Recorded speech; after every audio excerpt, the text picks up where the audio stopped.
part. Let's head over and check it out. Maybe there's even something we can help with. Ancient alchemy truly is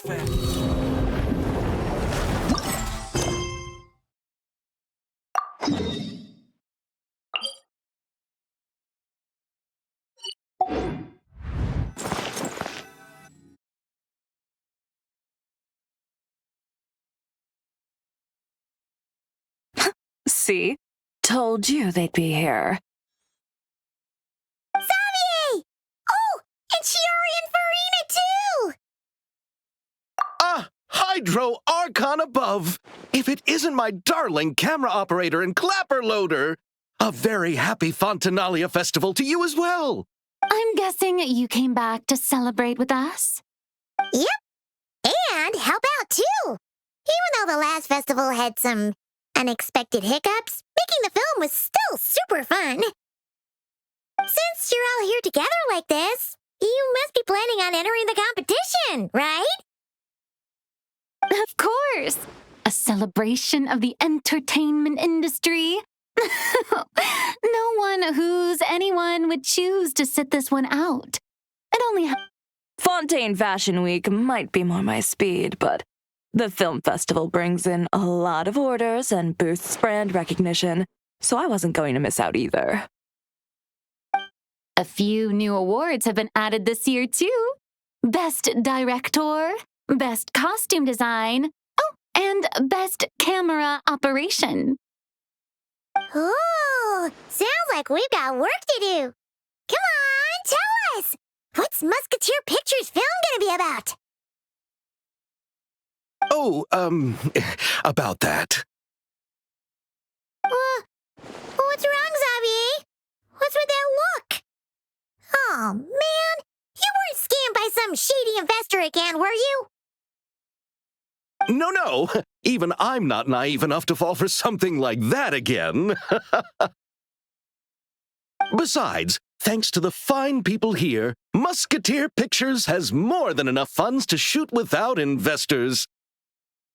And yet problems persist. Huh? What do you mean?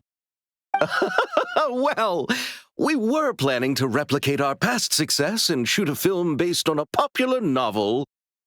But as we were holding auditions for the female lead earlier today, a striking young mademoiselle wandered in by accident.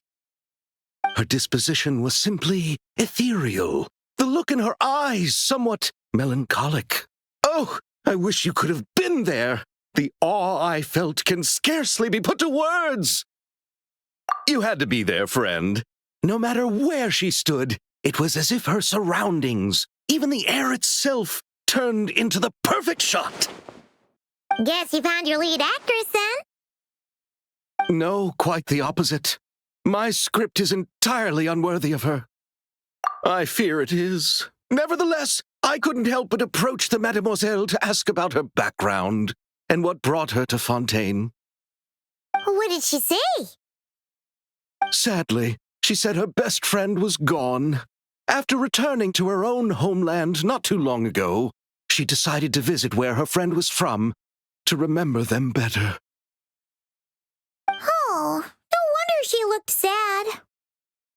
Yes, but that's when it struck me. Why not cast her as the lead in a film centered around her search for this old friend? Huh? You're gonna rewrite the whole script? But is there even enough time? Isn't the prep work super complicated? We might not finish. Think about the difficulties we faced with the two musketeers. We had to start from scratch back then, too.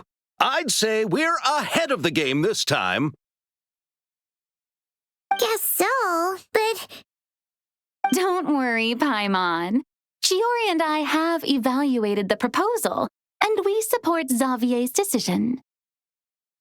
I won't really need to start on the costumes until the cast is finalized, so it's not too much extra work for me. Oh, fair mademoiselles! How can I ever thank you? Finishing the script would be a start. You know, compared to a commercial popcorn flick, I do prefer the idea of shooting a more artistic film. One that leaves a profound and lingering impact in the hearts of the audience. I agree. True trendsetters are the people who dare to go against the grain. Wow! Leave it to Director Verena to have a vision. Honestly, though, the artistic passion of everyone at Musketeer Pictures is inspiring. Anyway, now that we've heard so much about this lead actress, Paimon's gotta know who it is! Ah! Columbina! What are you doing here? Hello.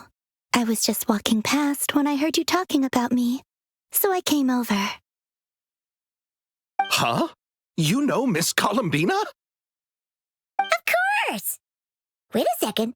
Does this mean Columbina is the actress who inspired the whole rewrite? Yeah. Wait, so did you make the trip by yourself, Columbina? Yes. I mentioned how I wanted to visit other nations once things settled down in Nodcry, remember? So I went to the curatorium to ask Never for advice. She told me about the film festival in Fontaine and said it might be fun to visit. I spoke to Lauma before I left too, and she thought it was a great idea to get out for a bit. It's just, I received quite different travel advice from the two of them. Oh? How so? Well, Lauma told me to go out and experience new things and make new friends. What a wonderful suggestion. That's how a trip should be. What about Nefer? She said, don't trust anyone and don't talk to strangers. Yep, that sounds like her. I can understand that too. It shows this Nefer cares about you a great deal, Miss Columbina. Yes, so I plan on combining their advice. All I need to do is turn strangers into friends, and then I can talk to them. Huh. That kinda makes sense, but also not. Hey, Chiori. Oh, look who's back. Happy Fontinalia Festival, you two. Oh, looks like we have a superstar in our midst. How about an autograph, Big Shot? Ha ha, very funny. All settled then? Yep, the Duke gave his blessing, and I cleared it with the Udex. During the festival, inmates with good behavior will get a chance to spend some time on the outside. Under the stringent supervision of the Special Patrol, of course. Risley! It's been a while! Happy Fontinalia Festival! Does that mean Veronique and her brother will be at the festival? During a specific window of time, sure. Doesn't hurt to give the inmates something to look forward to. A little sun'll do them some good, I think.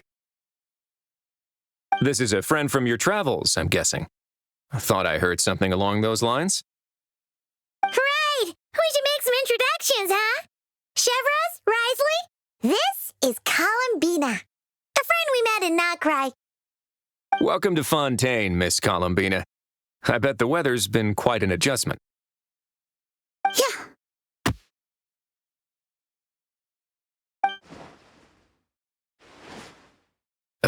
And not the good kind, I take it. No, I quite like it. It's a lot warmer than Nodcry. Then what was the punch for? Oh, should I not have done that? The flowers that bloom here are so vibrant, and the people are so kind. I just wanted to become friends as fast as possible. Ah, so that was meant as a gesture of friendship. Is that right, Miss Columbina? Mm-hmm. Isn't that what friends do? Right. Might have been a bit premature in this instance, though. Your friend here is quite the character. Good thing we said something. You weren't seriously gonna go around punching every single person in Fontaine, were you? No, just the ones I wanted to be friends with. That's not... What Paimon's trying to say is, Maybe keep the punches to a minimum until after you're friends with someone. If you say so. You're quite the character, Miss Columbina. So, are we friends? Of course. Any friend of the Traveler is a friend of mine. Yeah. Oof.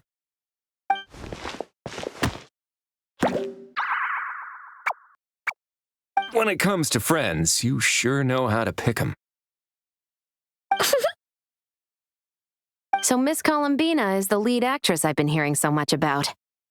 The whole thing about her aura is starting to make more sense. You gonna be part of the film this time too, Shivers? That was the plan. But now that Mr. Xavier has changed the direction, I don't think I'm in quite as many scenes. It's all for the best, though. A different crew asked me to help consult on some of their musket work. Oh, sounds like our trusty musketeer is as popular as ever. I'm just going where I'm needed. I'm more than willing to help with whatever this production needs as well. Ah, well, speaking of, would you happen to know if there are scenic locations around the court of Fontaine that other crews haven't booked? The festival's pretty popular this year, so there's not a lot left. You might just have to talk it over with the other productions and see if they'll let you squeeze in here and there. I see. Having trouble finding a filming location? Yes, we made a last-minute decision to go down a different route, so the indoor locations we reserved are no longer a good fit. And it looks like all of the best outdoor spots have been taken. You know, I might know a place. Good views, good atmosphere, and no production team has snatched it up. That sounds perfect! Where is it? You want me to reveal it just like that? Come on, let it be a surprise. As much as that sounds riveting, I think we should divide and conquer. You go do that, and Director Farina and I will take Miss Columbina around the city to discuss lighting and styling. Is that all right with you, Miss Columbina? Traveler? Yeah, everyone here is our friend. So don't worry about a thing and just focus on enjoying your trip.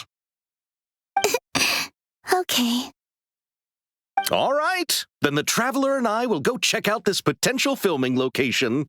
It might even give me some inspiration for the new script. I'll leave this to the Duke then.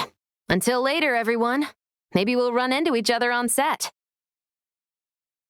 Okay then. Lead the way, Risley. Paimon's not built for suspense. Let's get this show on the road. Who said anything about roads? Huh?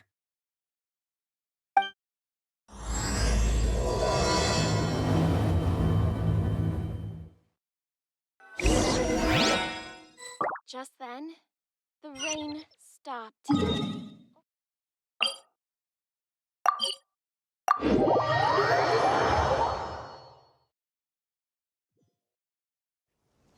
way!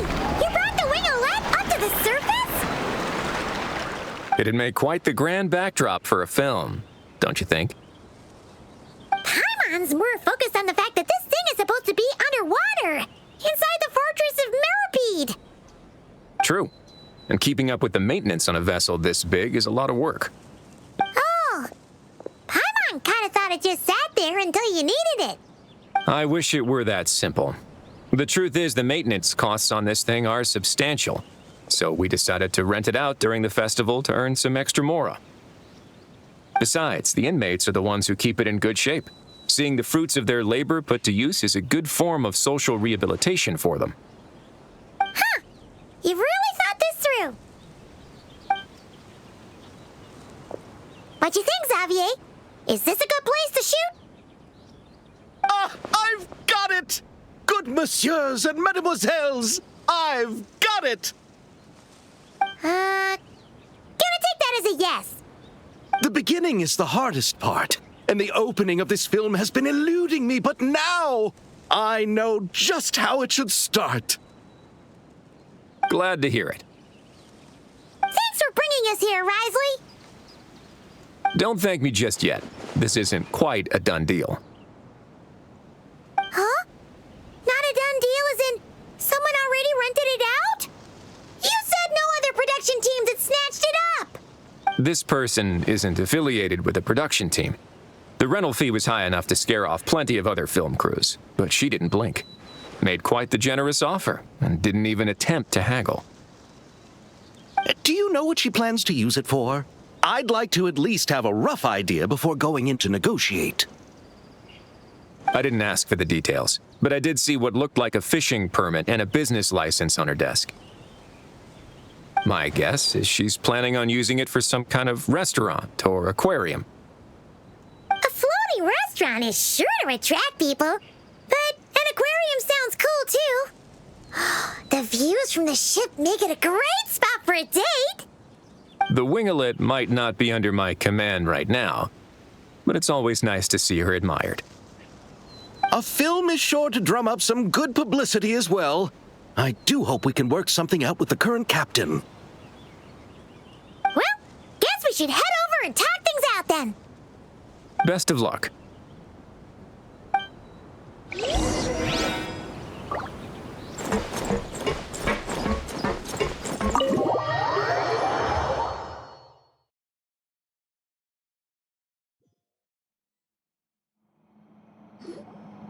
Wow! The winglet seems even bigger up close.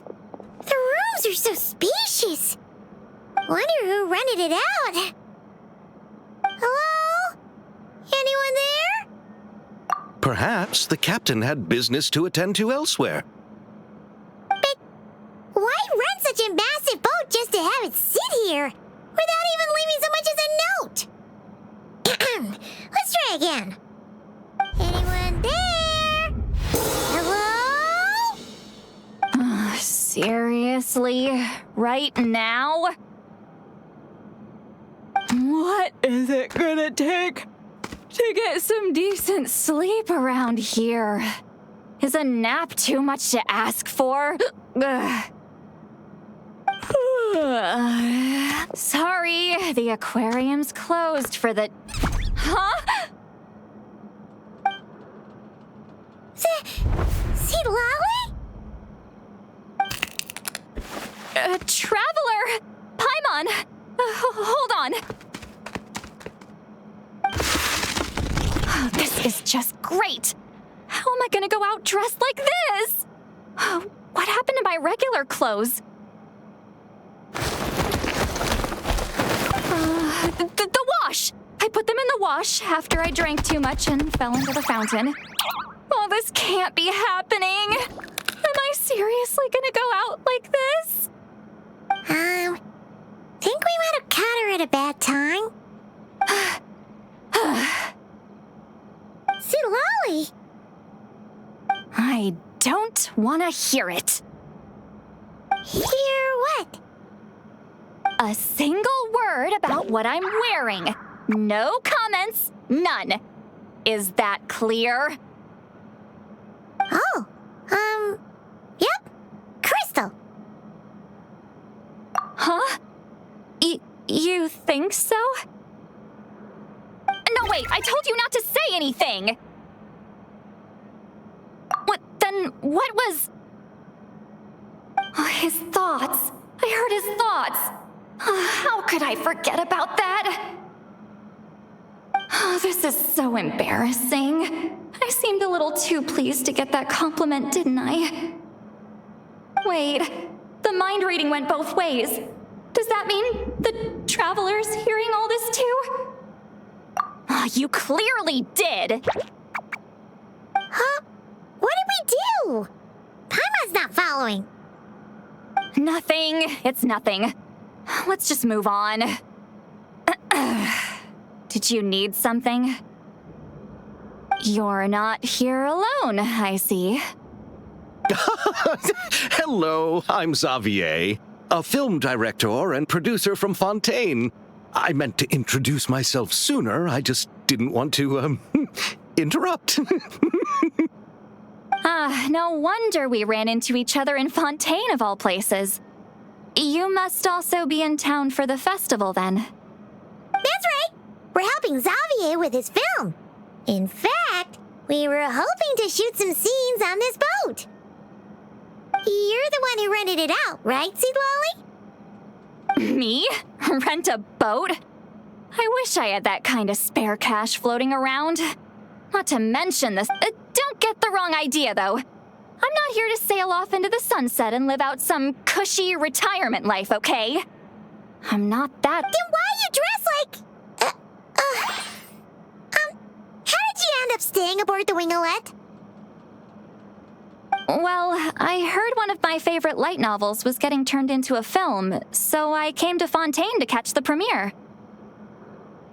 Originally, I booked a room near the Opera Epiclese, but I'm quite particular about where I sleep these days. I think it's an age thing. And that bed? I just couldn't sleep in it. I tried to find a different hotel, but with the festival, everything was completely booked. Just as I was worried I'd have to sleep under a bridge or something, I happened to spot a help wanted sign on the side of the road. Oh, so you're here to take care of the boat? No, I was hired to man the front desk. The pay is a bit low, but food and drinks are covered. And it includes room and board during the festival. Plus, the job is simple. So I thought I'd give it a shot. Wow! They actually thought you'd be a good fit, huh? What? You don't think I'm cut out for it? All I have to do is tell people the aquarium isn't open yet. Other than that, I'm free to do whatever I want. It's a pretty sweet gig. That's all? Yeah, I was also kind of shocked. But it's not a lie. Head downstairs and see for yourselves. There's nothing but empty tanks. Not a marine animal in sight. Did your boss mention anything about being open to film crews using this space? Our production was hoping to film on the deck for a few scenes. No. That never came up. You could just ask her. Oh, she's around? What kind of person is she? We should know what we're heading into. She's nice enough, I suppose. Pretty reasonable, too. Even offered for me to move to a bigger cabin if I was too cramped. Back at the Masters of the Nightwind, I'm used to being the one giving orders. But working under her doesn't feel like being bossed around. She seems to respect what I think. Wow, she sounds like a great boss. She did tell me she'd rather not be disturbed, though. She's been working on an important project, so I'd keep it brief. Got it. Thanks for the heads up. All right, the captain's quarters are this way. I can take... Wait, but I'm wearing... whatever. I doubt she'll care. Just follow me.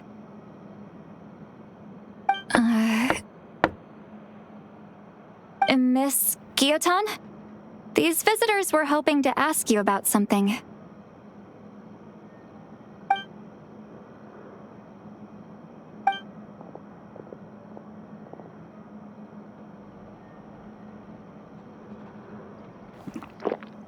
I thought I said to limit the interruptions.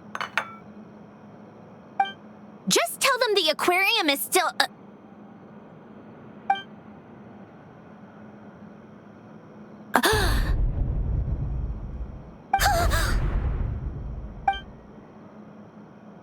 Sandrone?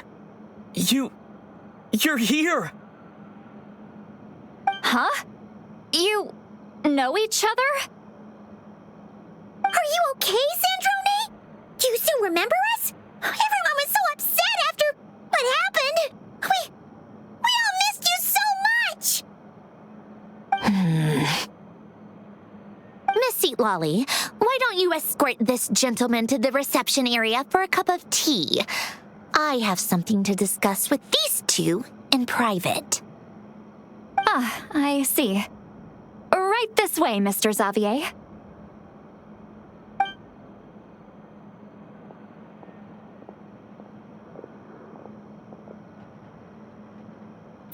Sandrone? I really can't go anywhere without running into you two, can I? Are you okay? During the battle, your core... it was... Destroyed by that bastard Dottore. That's right. But as you can see, I'm fine now. No major issues. Or at least, there shouldn't be. Oh, what a relief! Oh, why didn't you tell us sooner? Or come back to see your friends? Now that I have the chance, I just want to say... Thank you for saving me. Huh? Don't get the wrong idea. I only saved you so we could complete that formula and defeat Dottore once and for all. Even if he did crawl back from the grave to make us all miserable again. That doesn't matter. You're still a hero. All right. But it wasn't just me. All I did was lend my brilliant mind to the cause and take care of one part of the plan. Although, I'm not denying it would have fallen apart without me. You got that right. You're amazing. But how did you go from From a lifeless pile of scrap to looking like this? Well, my mom was trying to put it a bit more gently, but yeah. Where do I even start?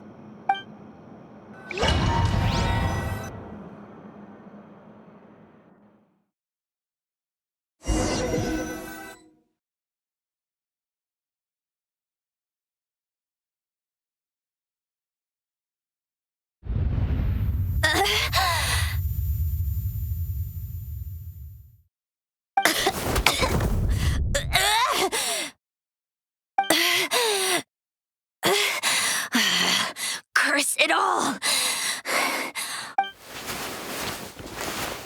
Where am I? Did we do it? How much time has passed?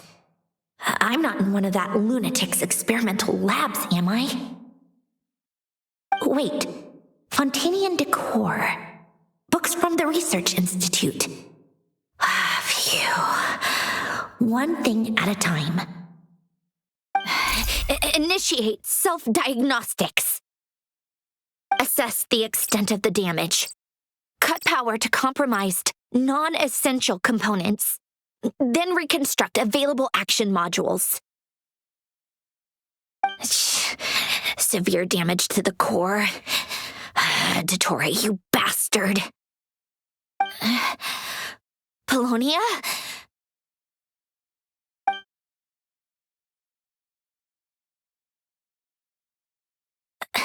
Polonia, wake up! Activate!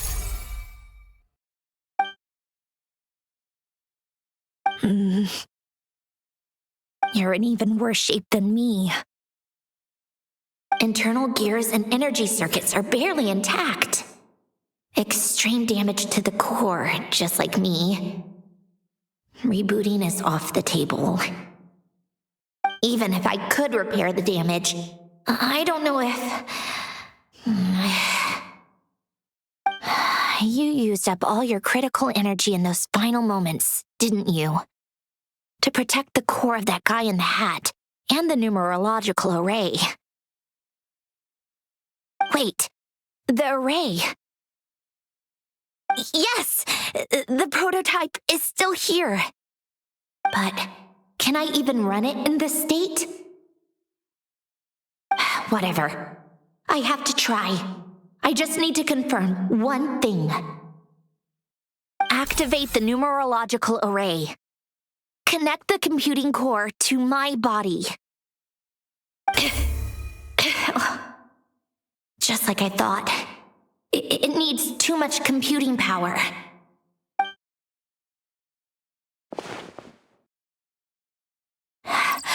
Cut off power supply to all functions except the thinking module. Please. I just need to ask one question. Initiate query regarding the 3 moon sisters. How many living moon goddesses are there in possession of the Trilunar Authority?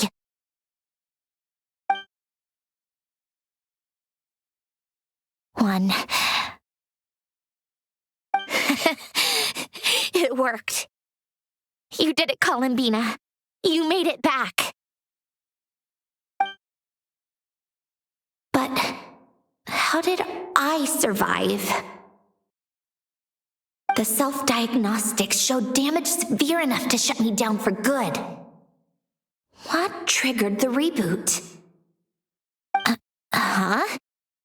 A built-in message, only visible after a core reboot. The final gift. Alen, were you the one who gave me the second chance? But why now? What activated it? What is that? A vision? Wait, no. It's a stellar linchpin?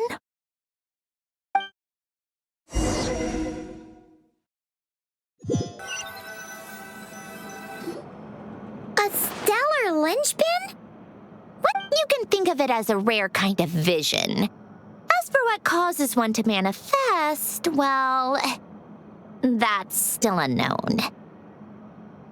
But in Snezhnaya, or in Afatui's research at least, it's believed to have some connection to the third descender. The third descender? We knew his remains were used to create the Gnosis, but this is the first we're hearing about a stellar linchpin. You knew about the remains? Right, of course. Look who I'm talking to. Yes, the heavenly principles used the remains of the third descender to create the 7 Gnosis as a means to consolidate the Archon system. Visions result from that same system, so extrapolating from there, it's clear that the manifestation of a vision is also, to some extent, related to the third descender. Still following? For those that wield them, visions serve as a means to channel elemental power. The same is true of stellar linchpins. The difference is that, when wielding elemental energy, stellar linchpin users often exhibit a unique kind of power that seems to come from beyond to that. It's believed that, when a stellar linchpin manifests, impurities from the remains of the third descender get fixed in place. Hence, the name. That's also believed to be the source of the strange power I just mentioned. We've heard that visions can appear when someone has a really strong wish or desire.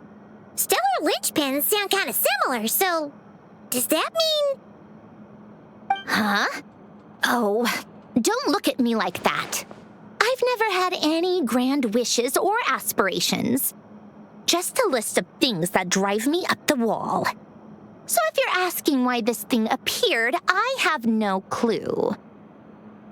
All I know is that without it, the gift Alen left me, this built-in second chance, never would have triggered. The damage to my core was too severe.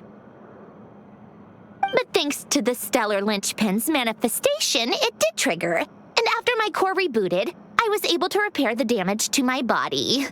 I also managed to import the numerological array, along with some of Polonia's surviving algorithms, into this form. Wait, does that mean Polonia is... Yes. Unfortunately, Polonia is... beyond repair.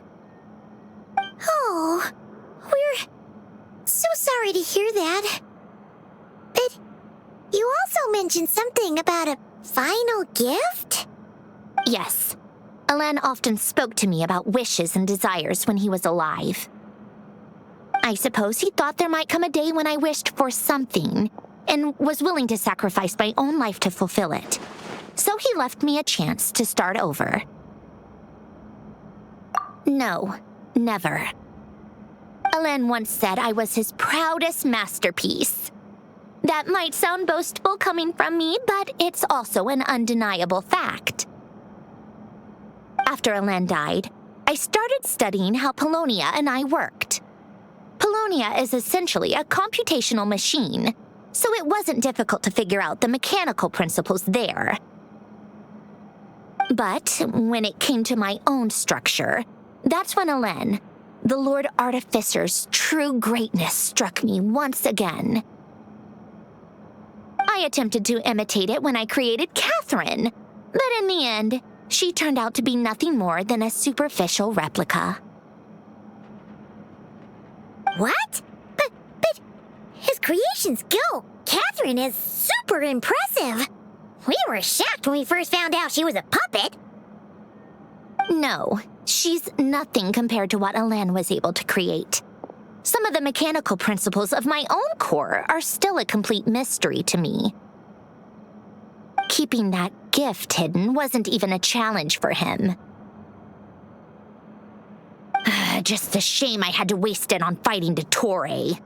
I just couldn't stand the thought of him coming out on top.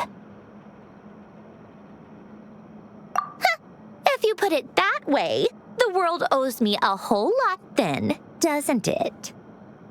Wait, but all this still doesn't explain what you're doing here. Risley said you rented the ship and even had some kind of fishing permit? That's because I'm trying to go back to the place Alain and I lived when he was alive. My former home, I suppose you could say.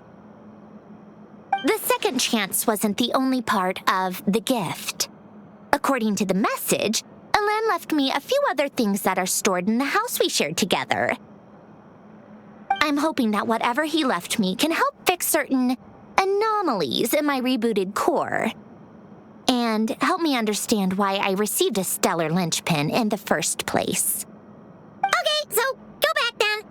What does that have to do with fishing? And to think I'm talking to the saviors of Fontaine. Did you forget that the water levels have been rising for centuries? I can't just go back to the place I used to live because now it's underwater. Oh, right.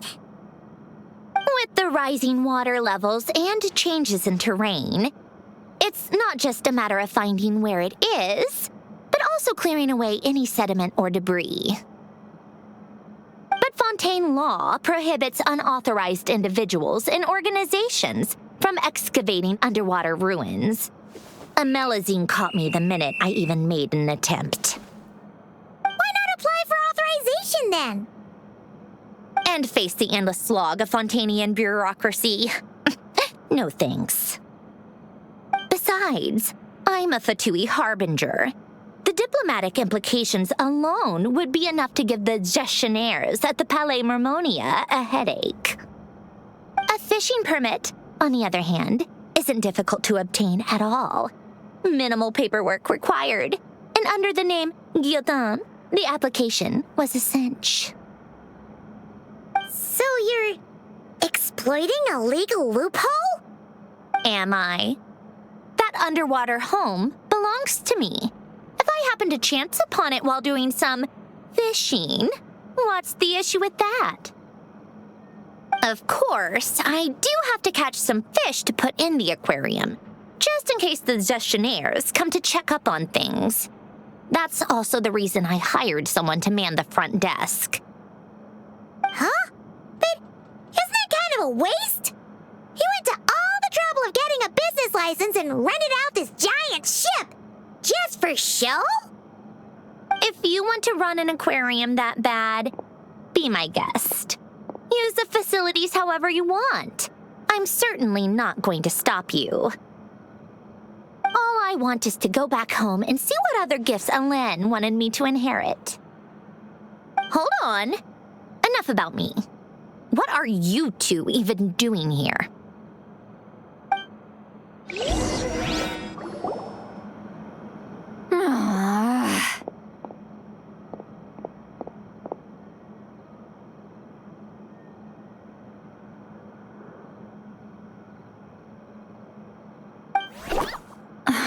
Seriously? They've been in there forever. The reaction when they saw each other was strange, to say the least. They're lucky I was nice enough to leave the room and give them some space. Back in the Masters of the Nightwind, I'm the one who gets to kick people out. I just want to know what they're talking about. Should I cast a little eavesdropping spell? Oh, no, what am I thinking? I'm Granny Eastley, the great shaman of the Masters of the Nightwind. I can't do something like that. This is just ridiculous. Making me wait out here for so long?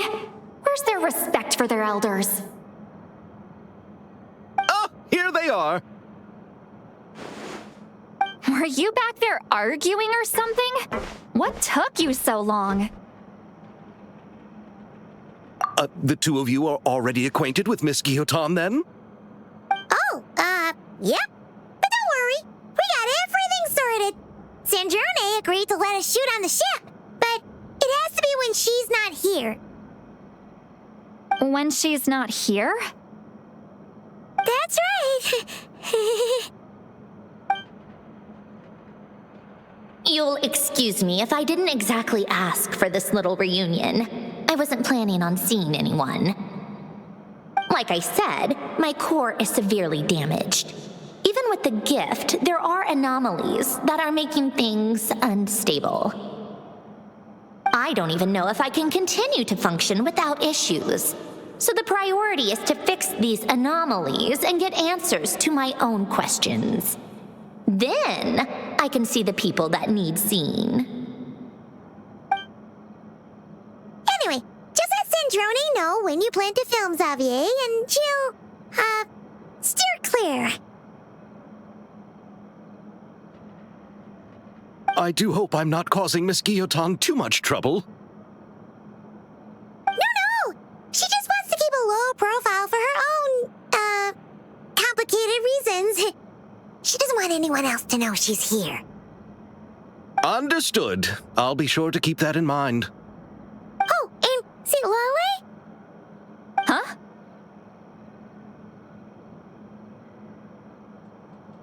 You mean Miss Guillotin? What does she want? Oh, please don't let it be about the pajamas. What?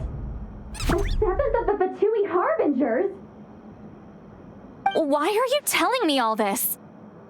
I asked the Traveler about you, and I've decided it's best to be open in this instance. I can understand if you would rather not work for a Harbinger. Regardless, the room on the ship is yours to keep. You're an acquaintance of the Traveler, and I plan to honor that. Wait, she's actually nice? It's not a problem. The captain also worked for the Fatui, and he helped Natlan a great deal. We know that there are good people among your ranks. Besides, I've been around long enough to know what it means to earn one's keep. This isn't Natlan, and I don't expect special treatment. Besides, sitting at a desk isn't exactly back-breaking work. I appreciate that perspective, great shaman. Seat Lolly. Just call me Seat Lolly. That title makes me sound so... old.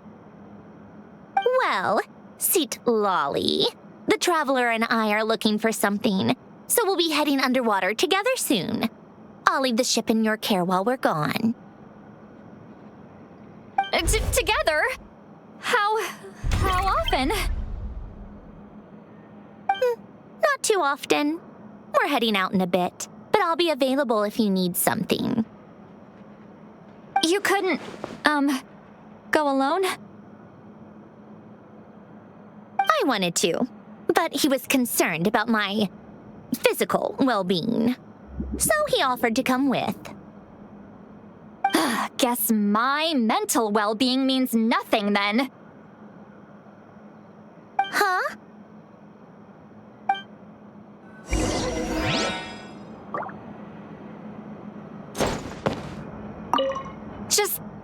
quick about the whole thing, okay?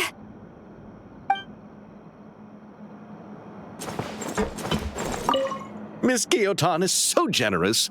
We talked it over, and she agreed to let our crew come over and do some test shots while you two are out.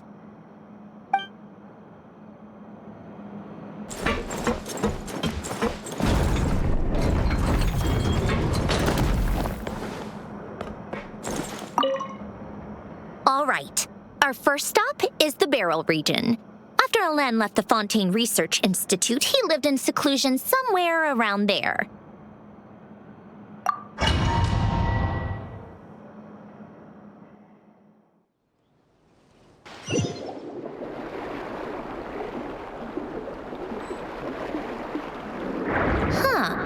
This place has changed a lot. Guess I really have been gone for a long... Let's look around and see what we can learn. Oh, and don't forget to catch a few to take back. We need to keep up appearances, remember?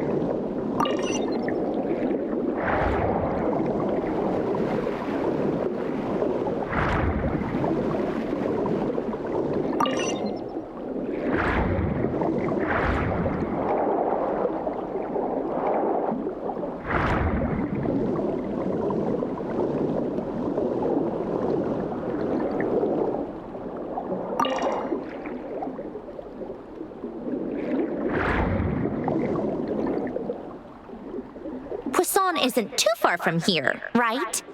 It's all a bit nostalgic, I guess.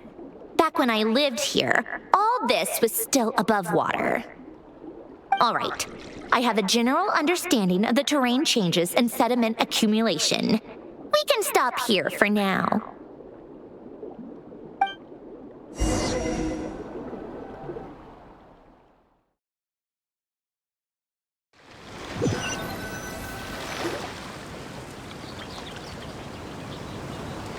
Went smoother than expected. I appreciate the help.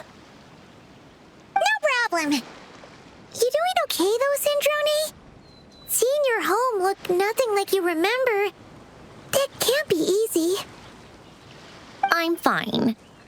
Times change. People change. That's the one thing you can actually count on. I made peace with that a long time ago. You should head back and put them in the aquarium tanks. We finished ahead of schedule, so your crew is probably still on the ship. I'll follow in a bit. Right. Xavier said he was gonna test out a couple of shots.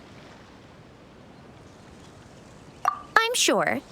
I want to take another look around on my own. Okay then. Want us to let you know when the filming is done? No need. Columbina relies on Kuvaki to perceive her surroundings. In Nodcry, her senses are heightened because Kuvaki is everywhere. But here, as long as she doesn't activate her abilities, her range of perception should be equivalent to an average person's line of sight.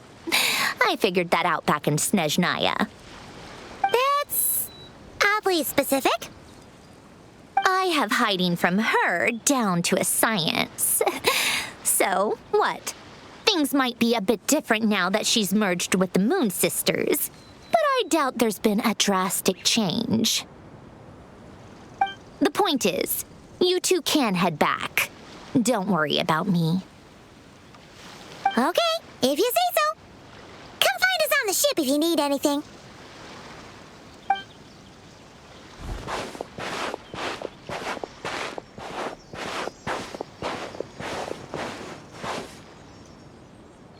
What did you leave for me, Alain? Did you know I would come back? Or did you make it so I would have to?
over there. Oops, sorry.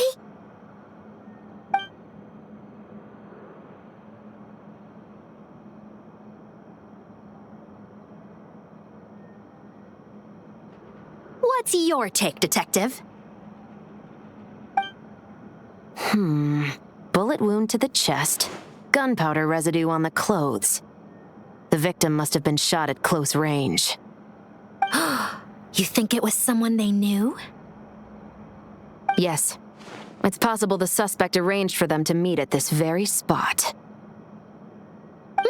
A reasonable deduction. But you're overlooking a crucial clue. What? The victim's pocket watch is missing. And cut! I think we got it! Good work, everyone!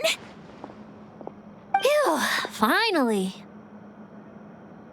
Acting was nerve-wracking for me when I first tried it too. Just loosen up, and you'll get used to it in no time.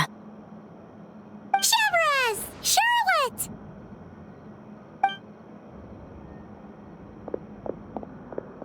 Oh, hello there, you two. You're filming here too? Oh, so Charlotte's crew must have been the one that asked you to help out, huh, Chevres? Yep. They heard about a potential filming location and wanted to come check it out. But when we got here, your crew had already beaten us to it. Luckily, Xavier and our director, Lapine Pauline, go way back. In the end, we agreed to just share each other's filming locations. Considering all the last-minute changes, that's just what Musketeer Pictures needed. For sure! Based off the scene just now, you must be the star of the film, Charlotte! You bet! This detective costume really suits me, don't you think? Oh, for sure. You're already right at home lurking in the shadows taking pictures of this and that. Add a notepad and you're practically method. Thanks, Miss Chiori. I appreciate the compliment. That didn't sound much like a compliment to Paimon. So this is a film set? It looks like a very happy place.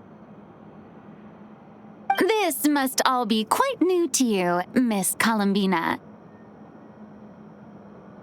Yes. I watched a few films with a friend once, but she thought there was no point if I wouldn't open my eyes. So she stopped inviting me. Looks like I missed out on a lot. True, but being an actor seems like a tough job. Huh?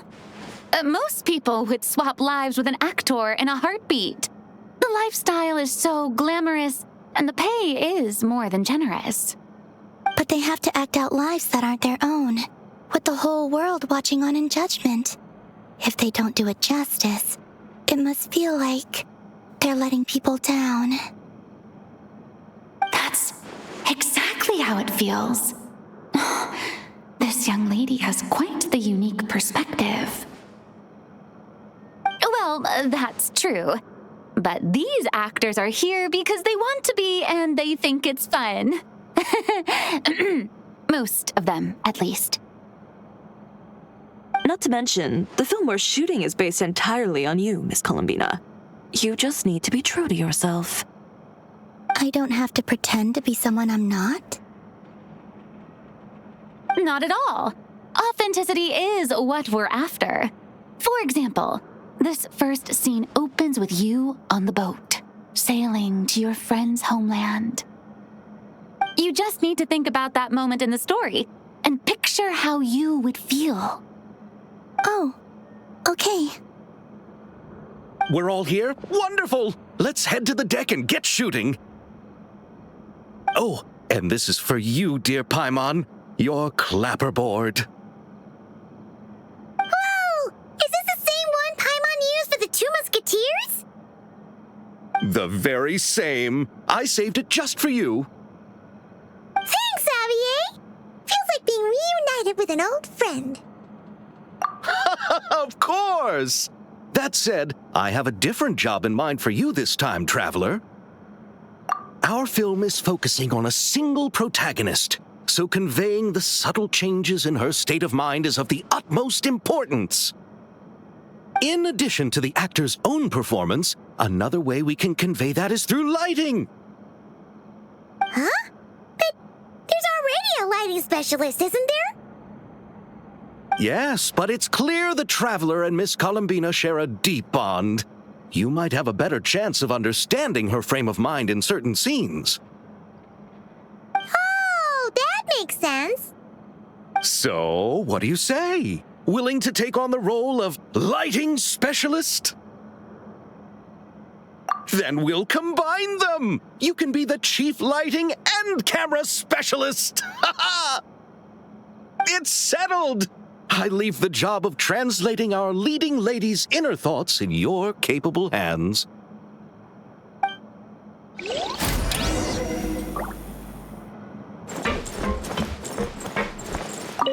I want to ask for an autograph so bad, but I can't do it dressed like this.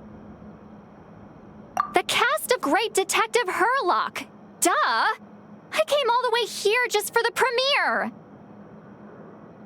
But I didn't expect to end up on their film set.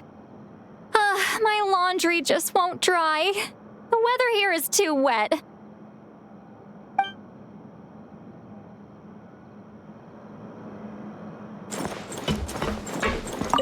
Oh, I didn't expect to run into you two on set.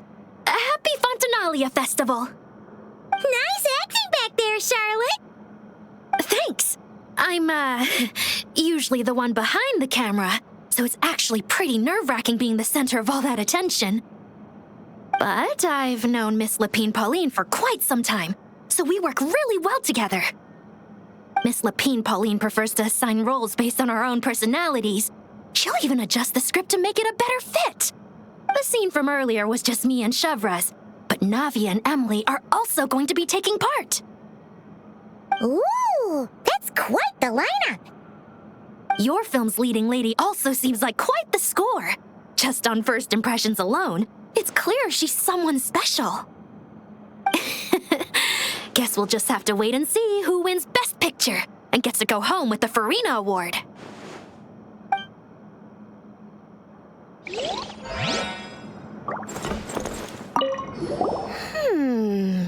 Seeing all the sets in place, things are looking even better than I expected. The actors are doing great, too. Editing it all together is gonna be a piece of cake. Bet I can finish it in one night. Hi, Lapine Pauline. Hey, you're back. The timing couldn't be more perfect. If there's one thing you absolutely can't miss, it's the Fontinalia Film Festival. And you're a director this time. That's so cool. It's all thanks to my apprentice, Nanette. She's the one who told me to read Great Detective Herlock in the first place.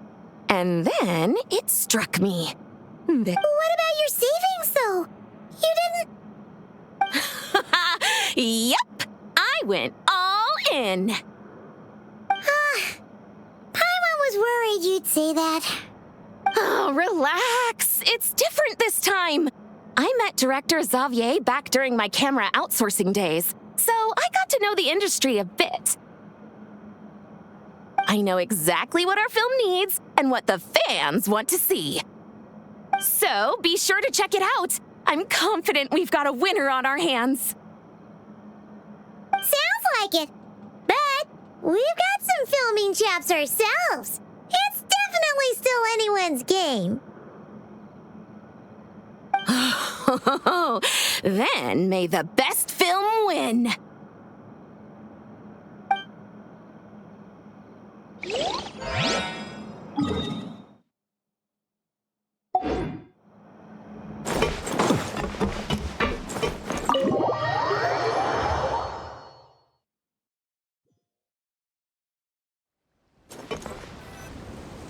All right, without any further ado, it's time for production on our film, A Homecoming, to officially begin!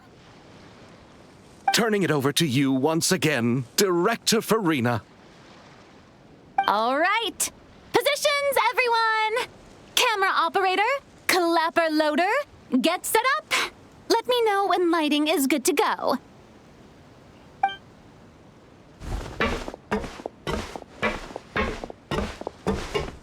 All you need to worry about, Miss Columbina, is hitting your mark.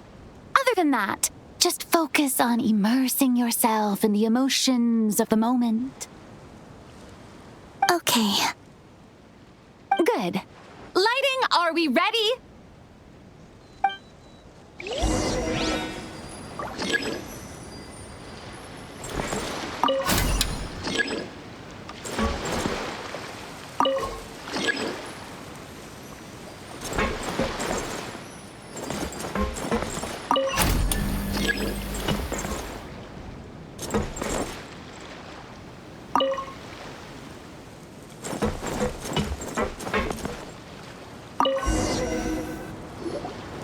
Ready.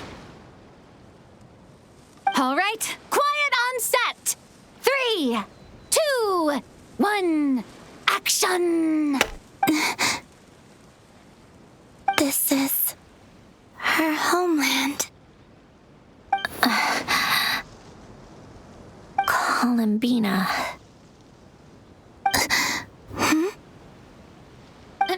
Cut! The emotions I'm looking for were definitely there. Let's just try to keep it a bit more natural. Oh, but definitely keep that gesture at the end. I loved how real it felt. You looked genuinely moved. All right, if you're ready, let's go for another take. Miss Columbina? That presence. It kind of felt like... Sandrone?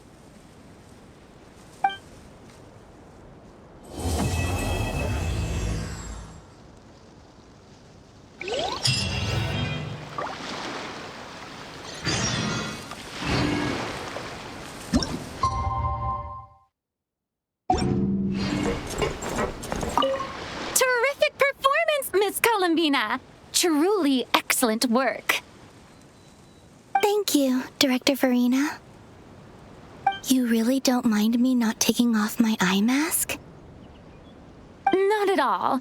Xavier and I already talked it over. The character is based on you, so there's no need to change what you're accustomed to doing. Besides, the mask could become one of the defining traits of our film's leading lady. Just like you suggested, we'll leave the reveal to the more important moments.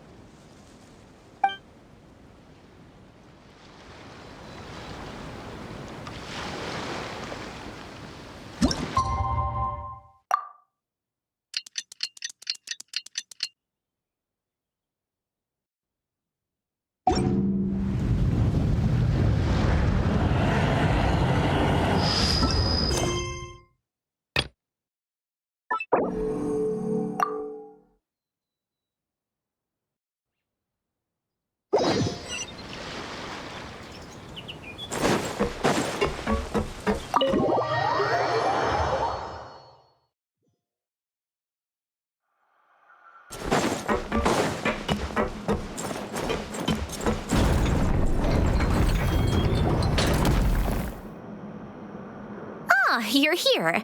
We should get going then. Xavier and the others should be filming soon. How's it going?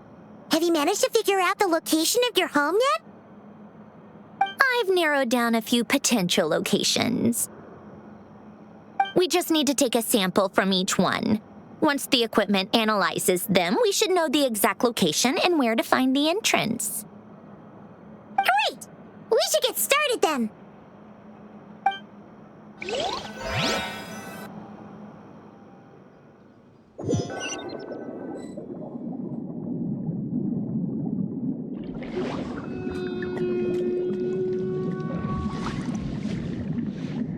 All right, let's get a move on. That should do it. Let's head back. The filming should be just about done. We made good time. We might even know the location by the end of the day. You sound about that? Do I? I suppose I've just had enough of these anomalies I've been dealing with. The sooner I can fix them, the better.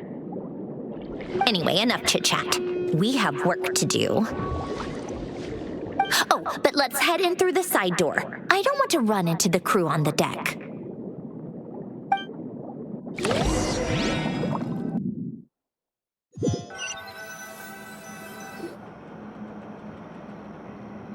All right, now we just need to wait for the results. Since we have some time to kill, I suppose I might as well see how this aquarium of yours is coming along.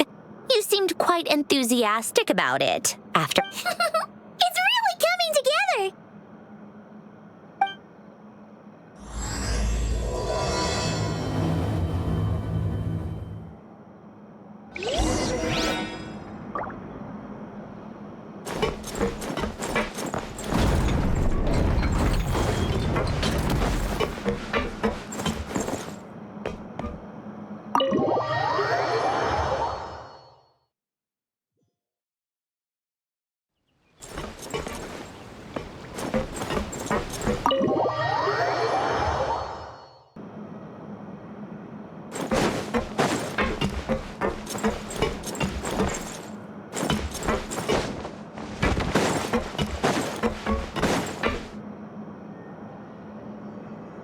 Oh, kind of impressive, actually. These must be the ones we caught the first time we went underwater. Like it? It's fine, I guess. Nothing special. Come on! It sounded like you really liked it just now! You're that proud of it? Is this a sense of accomplishment or something? Well, yeah. And it's pretty. You know it's gonna be gone soon, though, right? What do you mean? After the festival, this ship will be returned to the fortress of Meropide, and this aquarium will be no more. So? So, no matter how much work you put into this place, once the festival is over, it's all just going to disappear. But not making the most of it when we have the chance is an even bigger waste! But if you know it's all going to be gone one day, why even bother? Well, Because you still get to keep the things you gain along the way. And those are things that can never be replaced. Doesn't that make losing them even harder? Well, if you put it like that... But the happy memories we make along the way last forever! You just have to take a more glass-half-full perspective. Not to mention, everything we do here is going to be on film, so it'll still live on in some shape or form. And when you look back on it, only happy memories will come to mind. Exactly! So it's about finding joy in the process itself. A traveler! You're back already? What's wrong with that? You say that like it's terrible news or something. How did you get here? I didn't see you on the deck. Oh, never mind. We need to help Miss Guillotin hide ASAP. The crew is heading over here to shoot any second. What? They should be done by now. There was a mishap earlier that cost them some time. I was waiting on deck so I could warn you the minute you showed up. Anyway, you should head back to the captain's cabin right away. They're gonna be here any minute now. Ugh, finally! That's a wrap for the scenes on the deck. Wouldn't have taken half as long if the wind hadn't snapped our equipment in two. Uh-oh! Too late! Change of plans then. You'll just have to hide.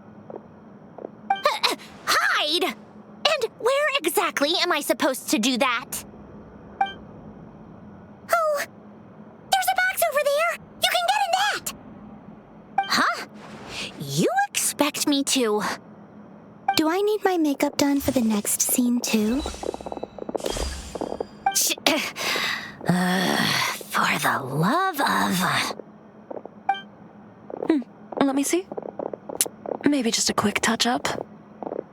Huh? Traveler and Paimon? What are you doing here? I thought you took the day off to take care of something. Huh? Oh, well, it didn't take as long as we were expecting, so we came back early. What about you guys? You're still not done shooting for the day? No, we ran into an issue that, set us back. It meant Miss Charlotte's crew wasn't able to wrap either. We both still have scenes to shoot in this aquarium. Oh, that's not ideal. For several reasons. Let us help then. The sooner we wrap, the sooner everyone can get some rest. All right. Thanks, you two. Miss Charlotte's crew can go first then. If I'm not mistaken, you still have a night shoot later. Thanks, Director Farina! Of course.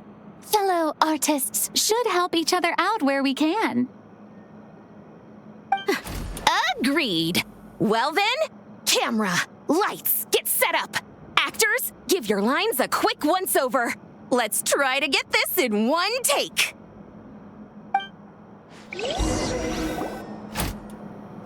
All right, places, everyone. And 3, 2, 1, action. So, the story ends like this. But when Duke Saint Germanus departed, he clearly said that everything was beyond redemption. Huh? That sounds familiar. Wait, it's from that novel I came across while researching the numerological array. He's only a genius when it comes to mechanics, and everything else, he's just an ordinary person. Huh? What was that noise? Whatever, I'll just fix it in post. Miss Jacoba, please don't speak as if I were the accomplice. Not so hard. This box isn't sturdy enough for that. This is why I keep saying, don't put too much trust in Clockwork Mecha. Unlike humans, machines don't have a heart.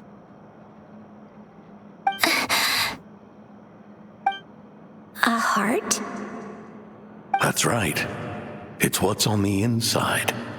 It's also referred to as someone's soul, or likened to free will. You can think of it as a person's core, what makes them unique.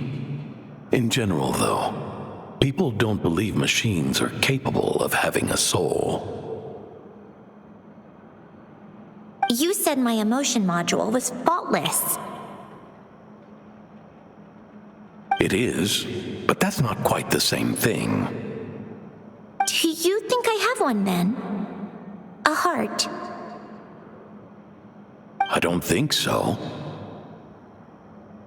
I know so. The question is, do you recognize it within yourself?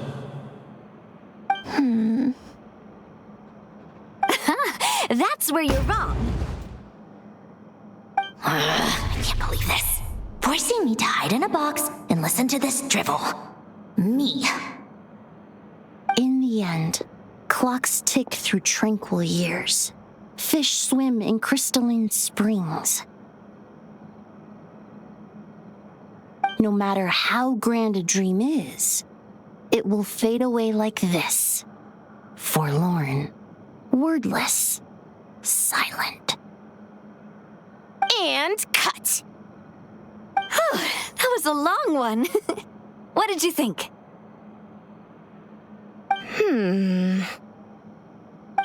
If she makes them do another take, I'm going to flip a lid. And not just the one to this box. Well, there were some weird audio things going on, but acting-wise, it was great. It's a keeper. Perfect. That means I can get out of this box. It's our turn.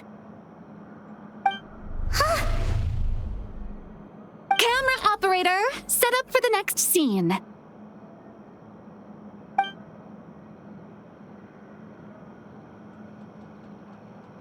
In this one, our protagonist peruses an aquarium in a foreign land and gets swept up in memories of her friend. So, in terms of lighting, that's the vibe we're going for. Got that? Shoot. Paimon thought there'd be a break and Sandrone could slip away. What are we gonna do now?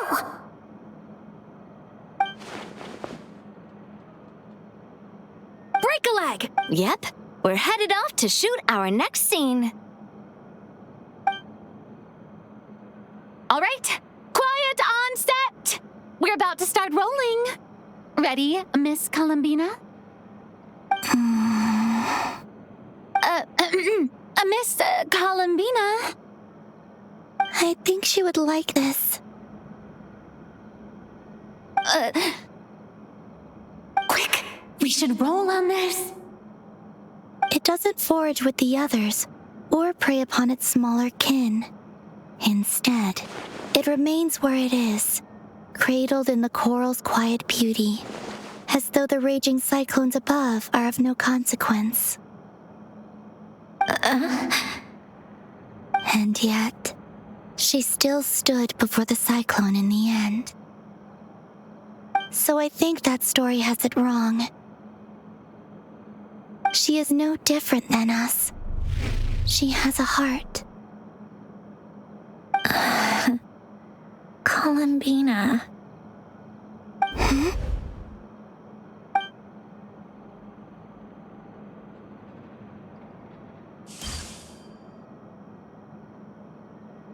Uh-oh. Is she onto us?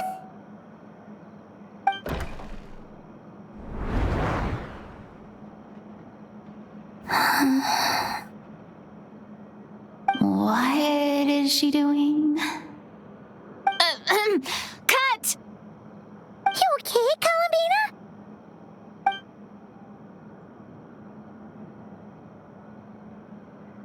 Hmm? Oh, yes.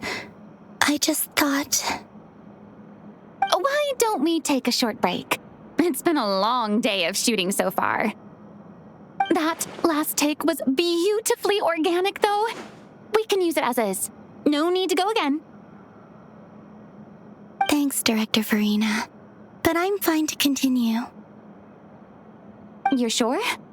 In that case, let's shoot some quick B-roll. Then we can move to our next outdoor scene.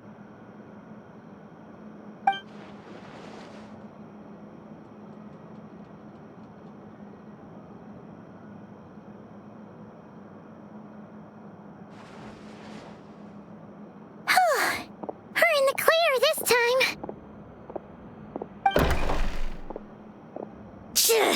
Ugh! Absolutely suffocating. You okay, Sandrone? Right as rain. Come on, let's go check the test results. It's time for me to go home.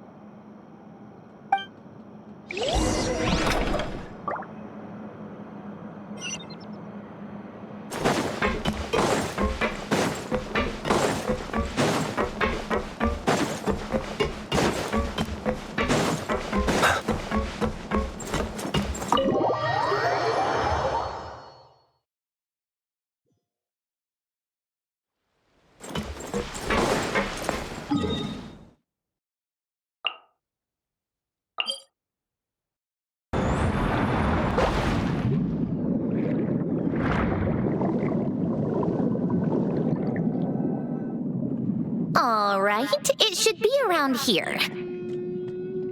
Give me some space. I'll activate the water insulating mechanism.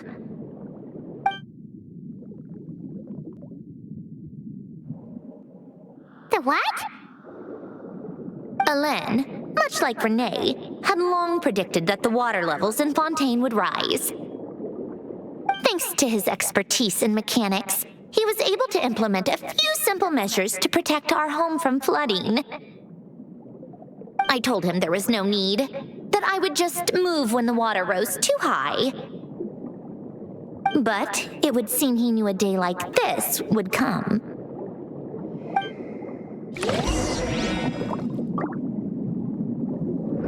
All right, the silt has been cleared away. Go activate the mechanism for the first sluice gate. That will fill the empty middle chamber with water.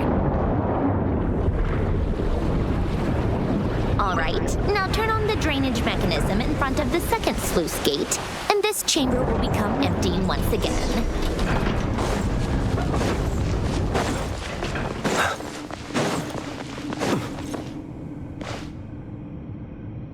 So, this is where you used to live? It's beautiful! There's even a garden! Back when I lived here, it was my job to tend to the potted plants and flower beds. Still growing strong even after all this time. Who would have thought? If the weather was nice, I would take Alen out in his wheelchair and we would go for a walk. Before long, we started bringing Polonia along too. Come to think of it, I was the only one who could get around easily back then. Polonia always got stuck at some point, and it was up to me to launch a rescue mission. Happy. I suppose they were. Uneventful, but pleasant. Repetitive, but peaceful. It was like living in a world where time didn't exist. Of course, that was all just an illusion. Death still awaits all of us at the end. Oh. All right, enough standing around. Let's head inside.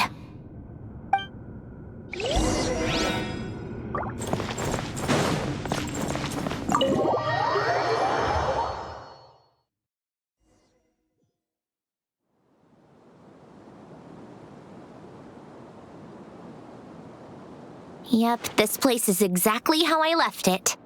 Nothing has changed. What is it? Huh? How did you get... Oh, Arlecchino gave it to you, didn't she? And you...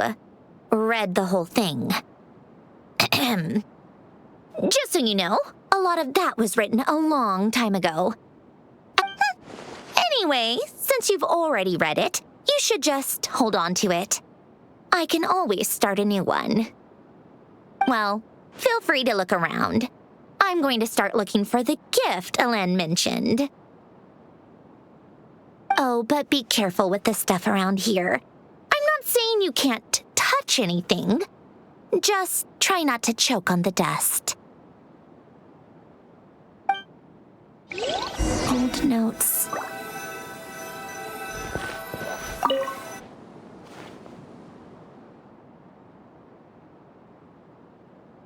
Oh, I played with these when I was little.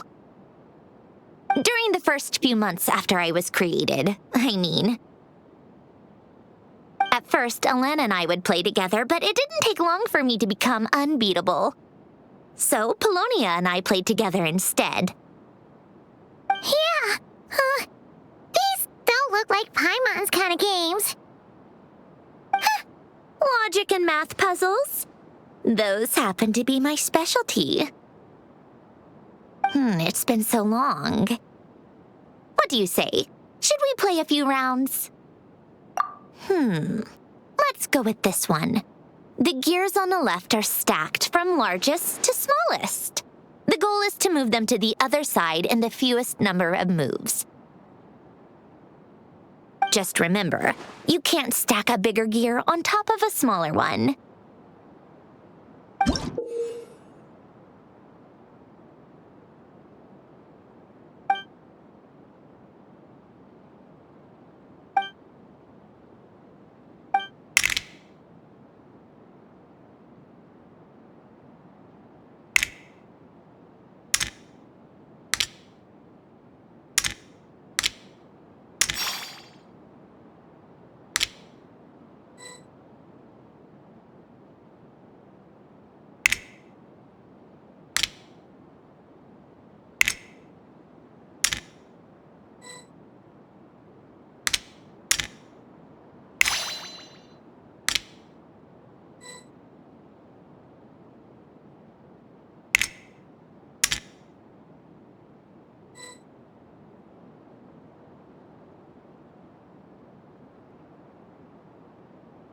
This should go here, then this here, and done.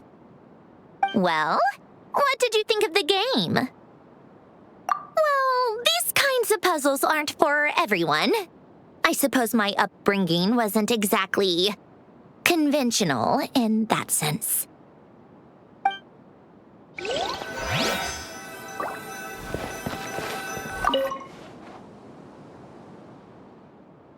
Oh, these are some of Alain's drafts from his later years. Just casual doodles, really. And these are just some unimportant letters. I couldn't be bothered to sort through them before I left. Wait,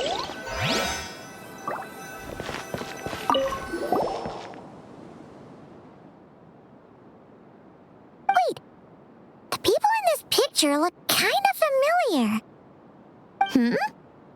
Oh, this was taken when Alain and Renee were both still at the Fontaine Research Institute. Before their falling out. In his later years, Alain would often sit by the fireplace and stare at this picture, wearing an expression somewhere between guilt and longing. He said he sometimes regretted not helping his friend when he needed it most, even if just to stop him.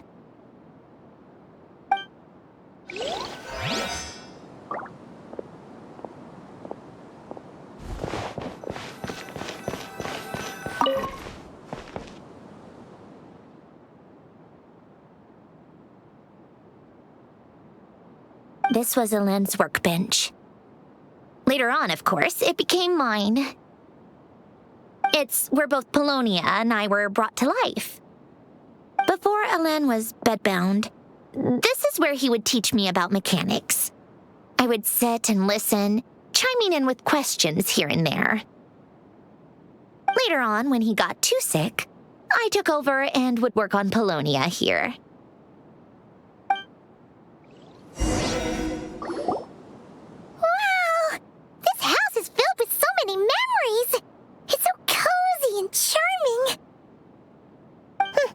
You should have seen it in its prime, when people actually lived here. A lit fireplace, a steaming cup of coffee. That's the real deal.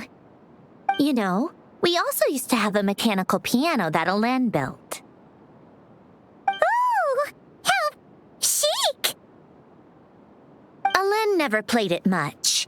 He probably wasn't able to at that point. But I managed to teach myself. Music theory is essentially math, after all. Once you learn the patterns, it's not really that difficult. I loved perusing Alain's collection of classical music. The chords and harmonies felt like individual mathematical puzzles. It was fascinating, so I did some composing as well.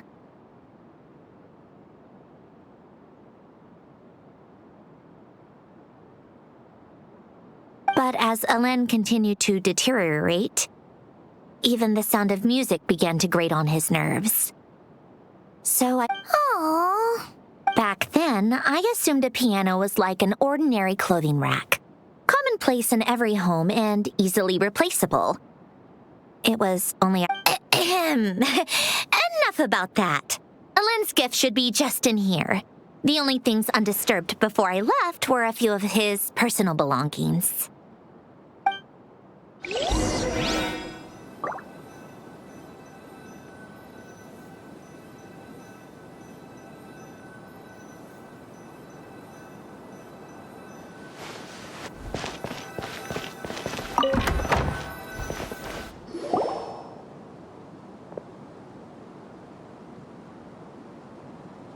Wait, there's a hidden compartment at the back of this box. Looks like it's locked with some kind of gear mechanism.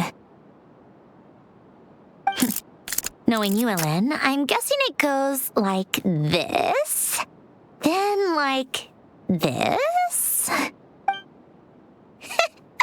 Got it. Am I a genius or what? Let's see here. A box? Well, you gonna open it?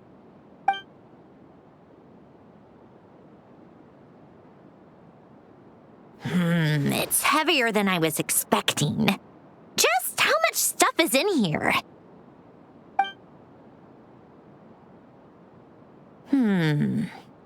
A letter? And a bunch of junk underneath it. None of it seems that important. Wait a second. This should be it. Oh, a cube? It's a multidimensional algorithmic core. Ellen would use it to store information. Only Polonia and I have access. All right, I'll start looking into the core and the letter. Feel free to go through the rest of the stuff and see if there's anything useful.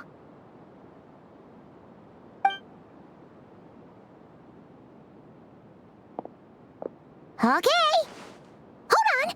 There's another picture in here. This one has writing on the back. A snapshot of you playing among the plants shortly after you were born. You seem to like these flowers a lot. May you grow and flourish just as they do. Huh? Wow! Look how happy you are in this picture. You've changed a lot since then, huh? What's that supposed to mean? Just that you come off kind of aggressive sometimes. Or, annoyed at everyone around you? Well then, people should stop being so annoying. It's not like I'm the one with the problem. Of course not. Oh, here's something else. Looks like a piece of paper torn out from somewhere. Today, I solved another math puzzle and made a breakthrough on a construction problem the Institute has been stuck on for years. Am I a genius or what? No, wait, that's From now on, I should have people address me as Her Highness the Clockwork Princess, Unraveler of all reason. Nope. No more of that. I thought I tore this page out. You wrote this? Then how did it get... Wait, there's more writing at the bottom. You seem to have developed a distaste for this particular entry, considering I found it in the trash. I'm sorry, but I could not help but hold on to it. Forgive me. Ellen! Don't be embarrassed. Everyone goes through a phase like that. Nonsense. I wasn't even the one who wrote that. It must have been Polonia. That's enough. I told you it was Polonia. You know what? We're done with this. No more rifling around in the box. Just put it down and let me read the letter. To my little clockwork princess.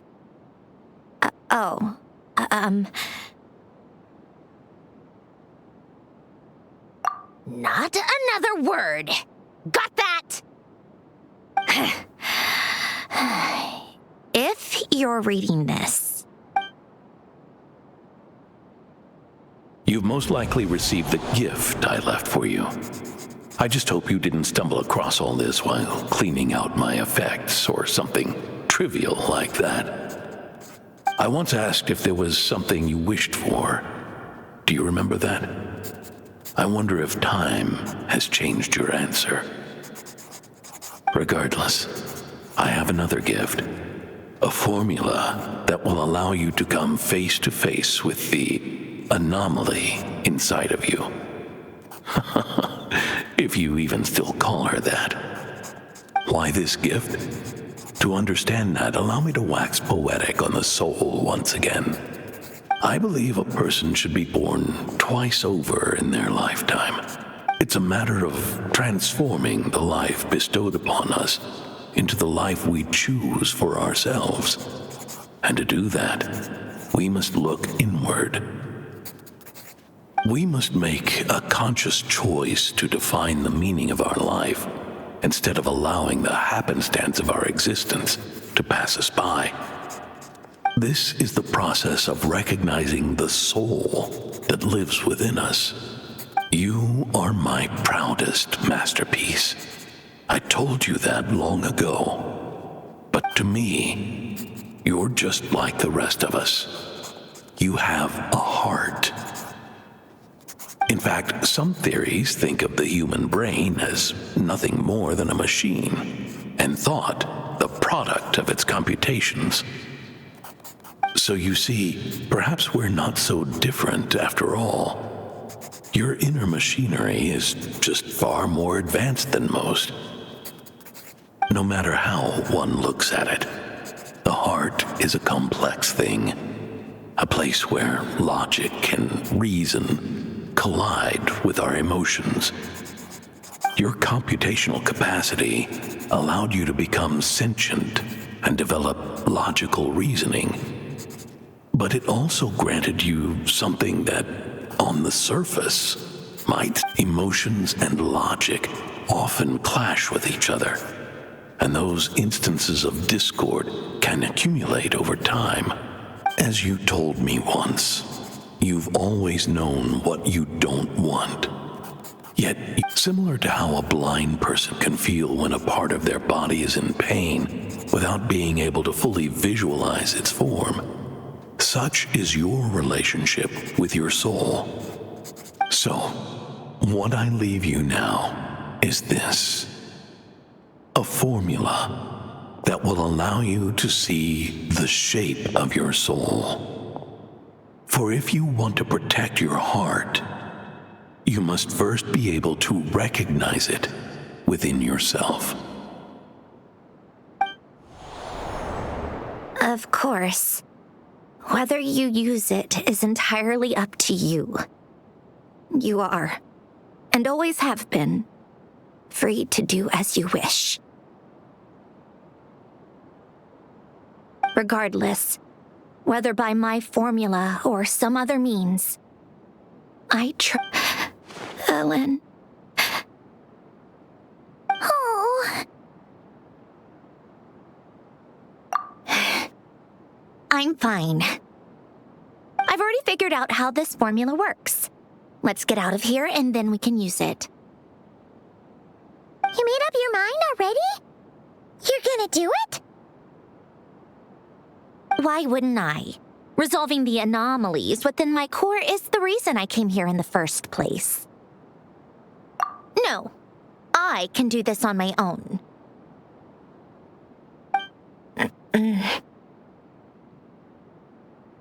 But, do you want to watch? What do you mean? I already know what anomaly I need to resolve. Like Alen said, she's an amalgamation of all the times my logic algorithms have clashed with my emotions. And by resolve, you mean that literally, or...? Yes. But if you, let us in like that, wouldn't that mean letting us see a bunch of your, inner thoughts and secrets? If what Alen said is true, then I'm about to be, born anew, or whatever. This is your... Besides, you already read my whole diary. When it comes to keeping my innermost thoughts to myself, well, I think that ship has sailed. You're really sure about this? How many times do I have to say it? I finally let you in as, friends, and you want to question it. I'm not gonna offer a second time. Enough with the mushy stuff. Just follow me.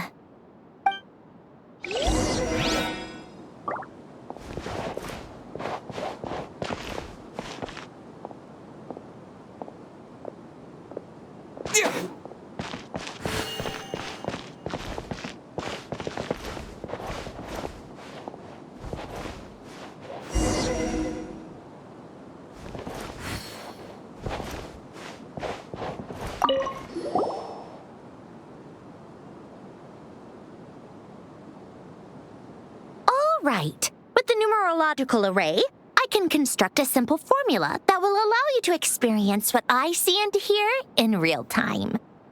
Oh, just like St. Lolly's sharing technique. Been there, done that. Huh. Sounds like that shaman has some tricks up her sleeve. The arcane and the mathematical are both fundamental laws of this world. Being able to achieve a similar result through both isn't surprising. Anyway, let's get this show on the road.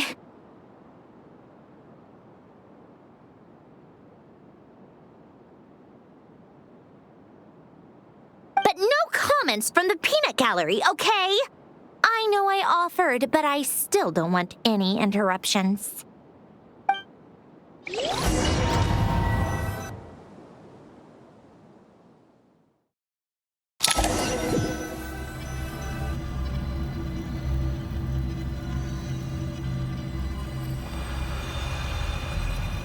Is this my heart? No, it's probably just the result of a lens formula. A space dedicated to resolving anomalies. Huh.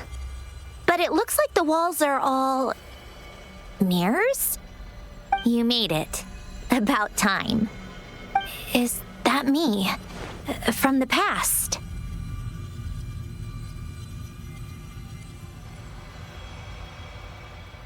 You just spoke of anomalies. Well, here I am. What happens when emotion contradicts reason? Shall we sit down and talk?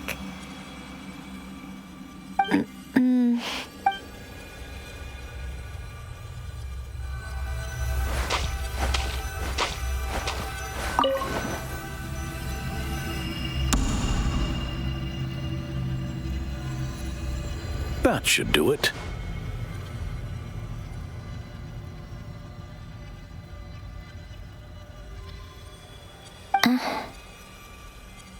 Hello, my name is Alain Guillotin. Can you hear me? Brings back memories, doesn't it? The time we spent here. Here, I want you to have this. A notebook? You can use it to write things down. I don't need to write things down. I have unlimited memory. Even so, some things are more important than others, right? You can use it to write about the things that matter. So you wish me to carry out a basic priority sorting operation? I suppose you can think of it like that for now. But journaling is also an act of finding oneself. Much like we use wooden stakes to guide a plant to grow in a certain manner, what we choose to write down gives the soul much-needed direction. In the act of choosing what to forget and what to hold on to, we decide what kind of person we want to become. I don't understand. Like I said earlier, I don't need something like this. This is where we were born, where our life began. Mornings of tending to the garden, afternoons spent cleaning, reading, or studying, evenings of cozying up by the fire, listening to Alain share stories about his past. Alain. What is it? What are you drinking? Oh, this? It's coffee. It, makes me more productive. I want to try it. Oh, okay. Here.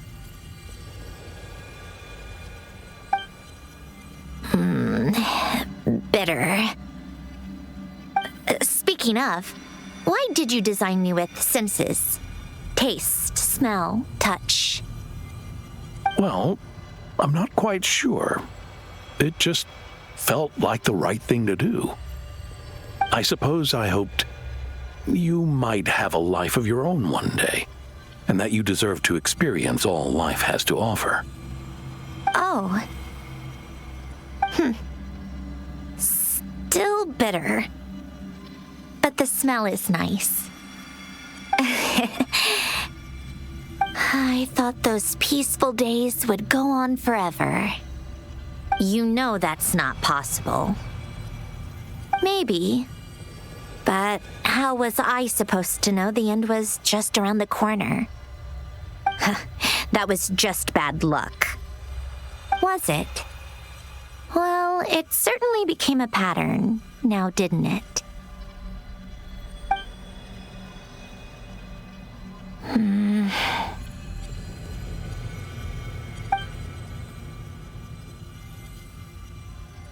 Over time, one of the habits we picked up from Elen was a love of coffee.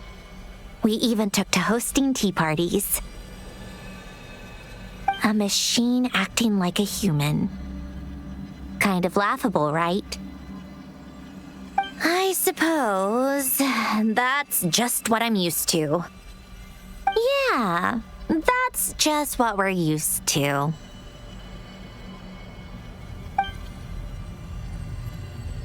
Hey, this place isn't half bad. Great spot for a party. More and more people seem to be showing up to my tea parties uninvited. Anyone? Can you blame me? I saw Columbina leading Capitano somewhere, and I had to see what that was about. I had simply asked Columbina where I might find Arlecchino. I have business to discuss with her, and Columbina suggested looking here. Tartaglia and I were unaware that this was a private gathering. Apologies for the intrusion.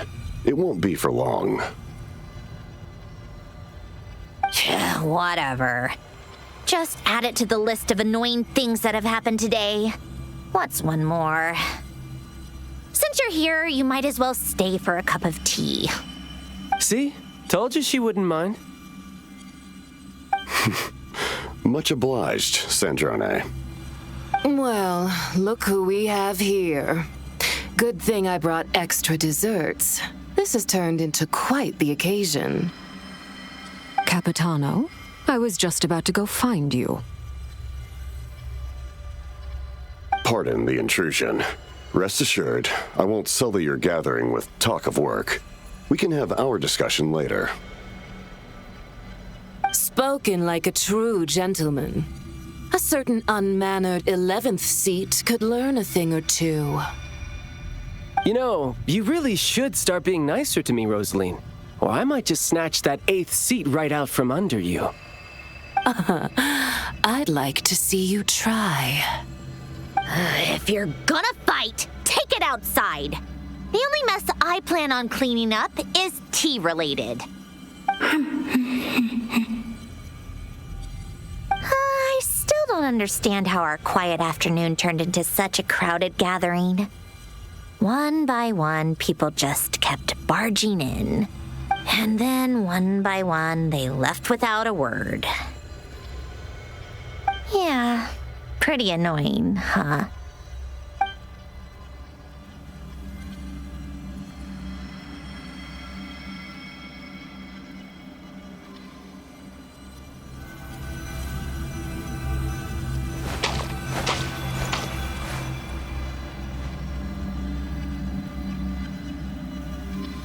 Of all my days with the Fatui, the times I spent with you, Arlecchino, and Rosaline, they were my favorite.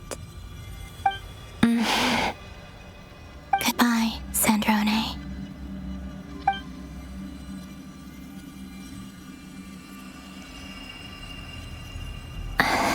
Don't go, Columbina. We should have just said that. Why didn't we?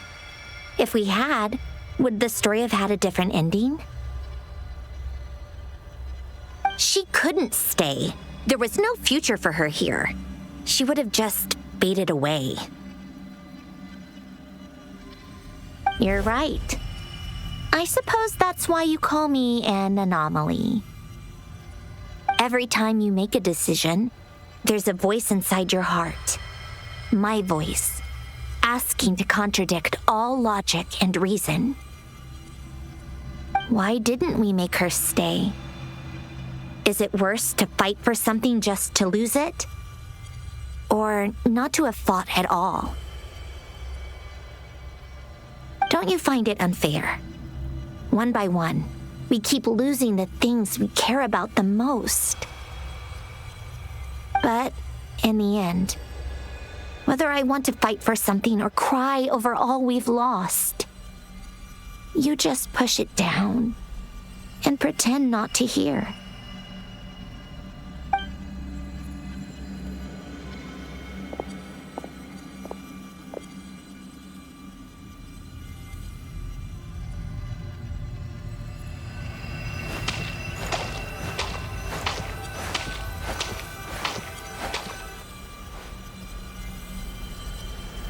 And now, even Polonia, the other half of Elend's legacy, the last remaining member of our family. Even Polonia is no longer with us. I did everything I could, but it's just like Elend always said. Polonia was one of a kind. There was no replicating what he managed to create. Don't you feel like our connection to the past is fading bit by bit? Like, even the things we have left are slowly slipping away. I suppose. But you can't move through life without having to say goodbye. And even as we experience loss, there are always new things to be gained. Ever so logical. What's your take, then? It feels like the more I care about something, the faster the world takes it away. It sounds so stupid, but I can't help it. That's the hand life has dealt me time and time again. Why even fight for something that's just going to be lost in the end? Better to never have had it at all. Better dark, I know. But the heart wants what it wants. Maybe the stellar linchpin appeared because of me. Because of what I wish for.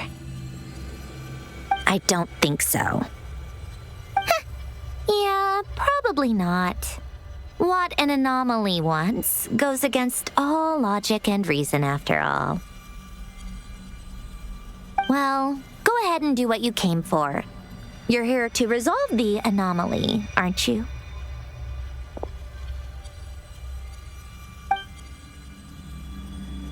Yes. What's it gonna be? Keeping me imprisoned here like before? Or eliminating me entirely, like debugging a code? That might actually be a mercy.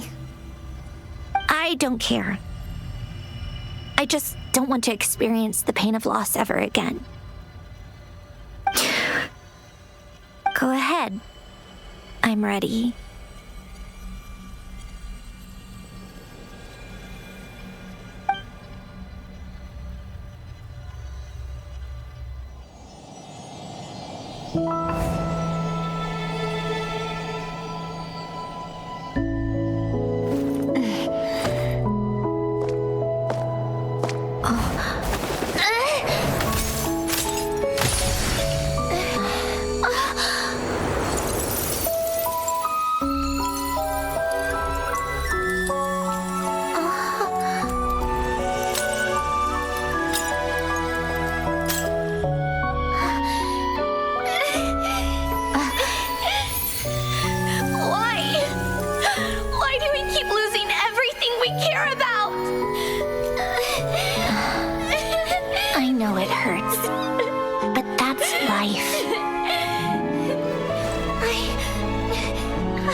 Because we've been one all along.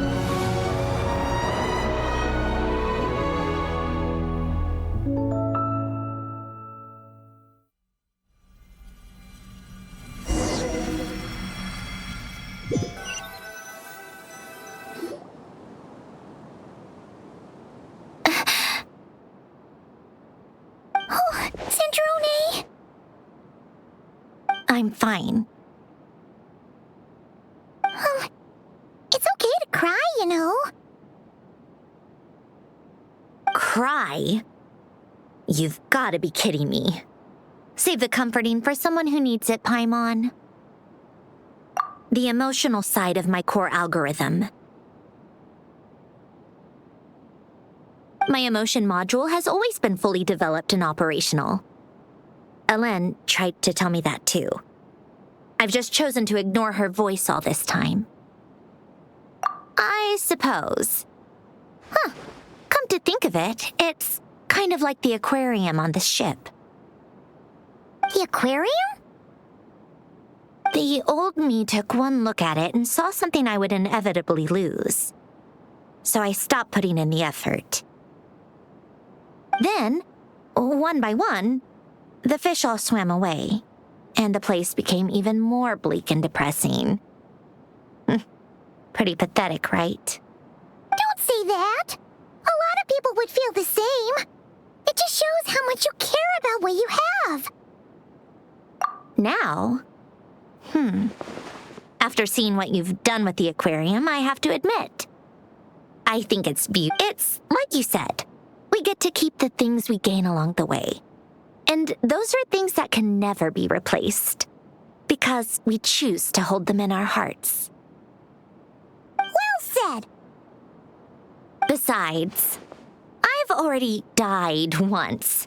I'd be stupid not to make the most of this second chance. Right. Earlier you, or your inner self, mentioned something about her wish. What was it? You think that's something you can just ask and I'll tell you? Think again. I may have accepted my emotional self, but I'm not about to go all soft and mushy on the inside and pour my heart out. That said, taking a step in the right direction couldn't hurt. Starting with cleaning some old aquarium tanks of my own. Huh? Metaphorically speaking, I mean. Come on, let's head back to the ship. I need to talk to that shaman.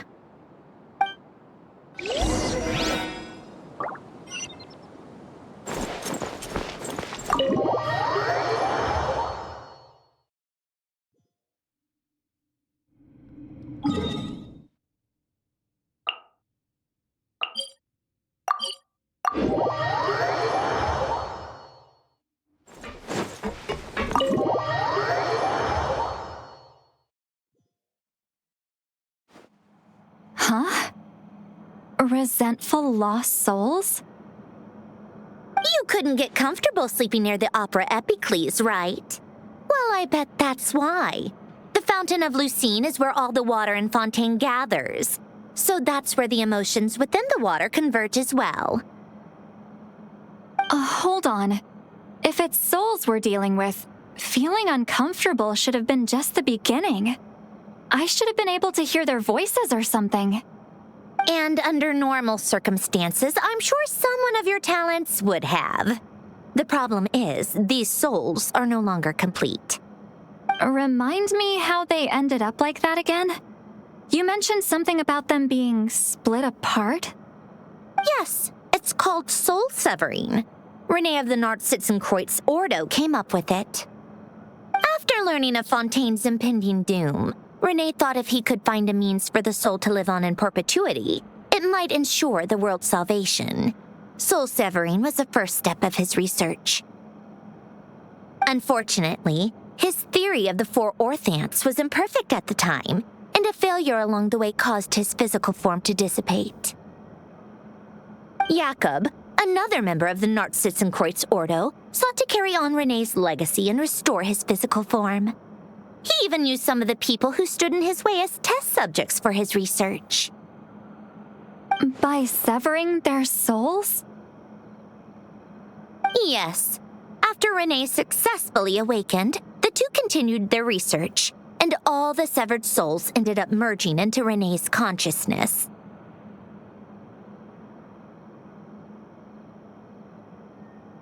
After you saved Fontaine by turning Fontainians into true humans, these souls returned to the ley lines. But the souls severed before Renee awakened had nowhere to go, doomed to forever wander the waters of Fontaine as listless spirits. Almost as if they exist outside the bounds of this world, unrecognized by the ley lines or fate.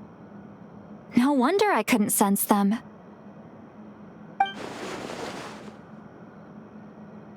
Not only that, but over time, they begin to fuse with other entities. Their inner resentment lured in all sorts of evil beings, which corrupted and defiled them into nothing more than accumulations of filth. But the full transformation must have been recent. Otherwise, the Udex surely would have noticed. Wait, no, he must know already. That would explain the underwater melazine patrols. No wonder I kept running into officers from the Mara Chaussee Phantom earlier. In that case, let's go find Nervalette and we can sort it out together. No, not just yet. Why not? For one, the diplomatic castle alone would be a nightmare. Even though I haven't reported back to Snezhnaya yet, I'm not planning to leave the Fatui anytime soon. Besides, with me here, success is a done deal. Involving other people would just complicate things. All I need is for Miss Lolly to help pinpoint the location of this monstrosity. Think you can do it? With my eyes closed. This is what I do. I'm a lot better at it than manning a desk, at least. But, how exactly do you plan on resolving this soul stuff? Even to me, there's no obvious answer. Seems pretty complicated, all things considered. Just trust me. I have the perfect solution. Oh, all right. If you're that confident, we'll follow your lead. Why the sudden interest in helping Fontaine with this, Sandrone? You never knew Renee and the others, right? No, I didn't. And you're right. This problem has nothing to do with me. I wouldn't get within 10 feet of the Nartschitzenkreuz Ordo or its members. But in his later years, Elen told me he regretted not helping his best friend when he needed it the most. He also felt sorry towards Marianne for being too lost in his mechanical research to look after her properly. If he were still with us, I think he'd do the same. He might have a few choice words to say about it, but even after everything, he wouldn't leave his friend's mess for someone else to clean up. Friends shouldn't hold grudges or leave behind regrets. Fixing what happened between him and Renee was one of his greatest wishes. All I'm... You know, you really do seem a little different now.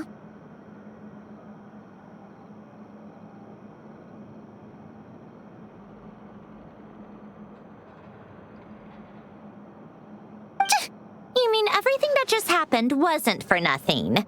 Why, thank you for pointing out the obvious, Paimon. Just washing off the grime of the past. Turns out, a lot can build up after being ignored for so long. What's this about aquarium tanks all of a sudden? They go off on some grand adventure and what? Now they have their own private code? All right then, Lolly. Tracking this thing down is up to you. Huh? Oh, right. No problem. You get this, Granny Eatsley! You! Come with me to Hotel de Boer for a drink. Right now. Why? Because I said so! Miss Guillotin, I'll report back on the location tomorrow morning. Just need a drink or two first to bolster me up. Well, don't let me keep you. All right, you. Time to go. I've got scores that need settling. Huh?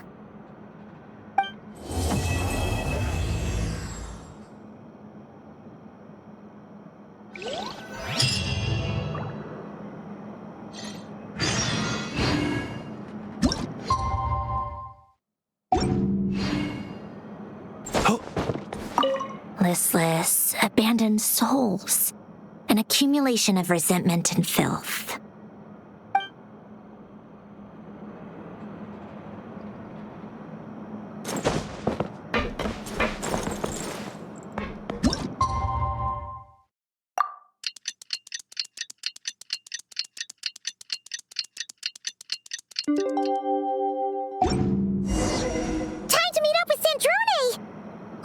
Lolly was able to pinpoint the location. Well, we should know soon. Let's just hope it all works out.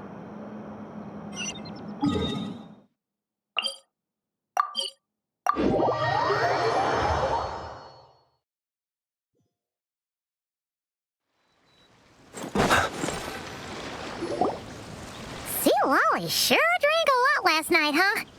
Wonder if she's even awake. Good morning. Columbina! Oh, you sure know how to make an entrance. What do you do? We just finished filming a last-minute scene, so I came up to get some fresh air. The others are still down below discussing what the final scene should be. You mean, how it should end? Yes. They're torn between whether the heroine should reunite with her old friend or not. Because the whole point is that she came to her friend's homeland to search for her, right? Oh, Paimon almost forgot the plot! Yes. Director Verano and Miss Chiori think a tragic ending where the two never meet would be more poignant. But Director Xavier thinks having the two reunite would make for a more touching and heartwarming ending. Me? I'm not sure. On a personal level, of course I want to see her again. Of course I want to experience that moment where we reunite. But that means an actor would have to take her place. And that makes me feel... Oh. Huh? Yeah, don't look so worried. Making a film is supposed to be fun. But besides, it's all gonna work out. You can trust Paimon on that. Work out? How? Well, you know. Yep, exactly. Okay, I trust you. I'll just focus on having fun for now. Well, look who we have here. Traveler and Paimon. Oh, the lighting specialist and clapper loader that never were. Yeah. We kinda went AWOL, didn't we? Sorry about... Seriously, don't worry about it. Everything's going smoothly on our end, so just do what you need to do. You seem to be in better spirits now, Miss Columbina. I apologize if our earlier discussion put you on the spot. It's okay. I'm fine now. The Traveler and Paimon talked me through it. So, what are your thoughts on the ending, then? Should we have them reunite, or not? We should tie everything up in bows. Huh?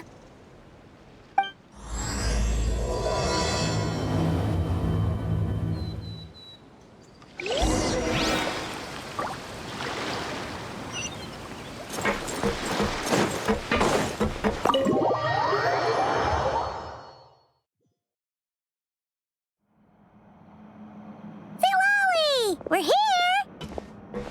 Oh, right on time. Well, yeah. We weren't the ones who drank our weight in alcohol yesterday. What? Are you suggesting Granny can't handle her liquor? It takes a lot more than that to get me drunk. Really? 'Cause, you stopped making sense after a while. Did I? Huh. News to me. I didn't say anything too crazy, I hope. Let's see. You spent half an hour bad-mouthing Auroron, half an hour complaining about work, an hour talking about light novels, and, Paimon kind of fell asleep after that. Are they gone? Oh, the crew? Yeah, we bumped into them on the deck, but they just left. Wait, but now that everything with your core is sorted out, what's stopping you from seeing Columbina? She misses you a lot. I just want to deal with this mess first. Besides, this is a perfect chance to make her jump for once. I have to plan it out more. But enough about that. Were you able to pinpoint the location of our target?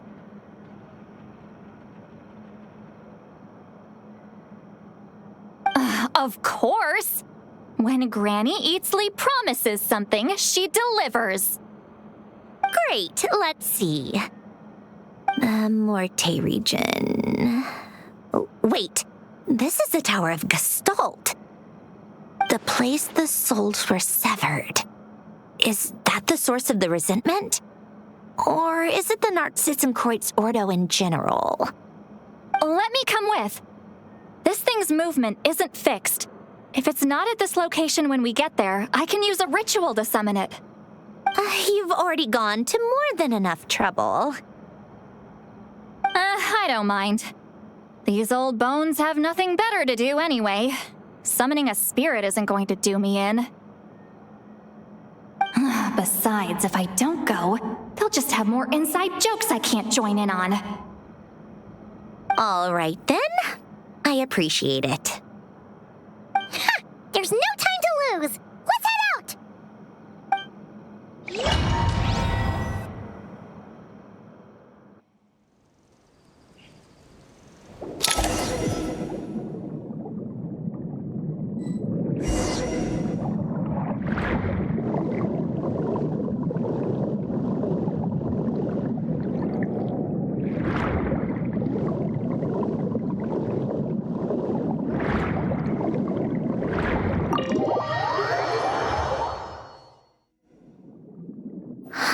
No sign of it so far.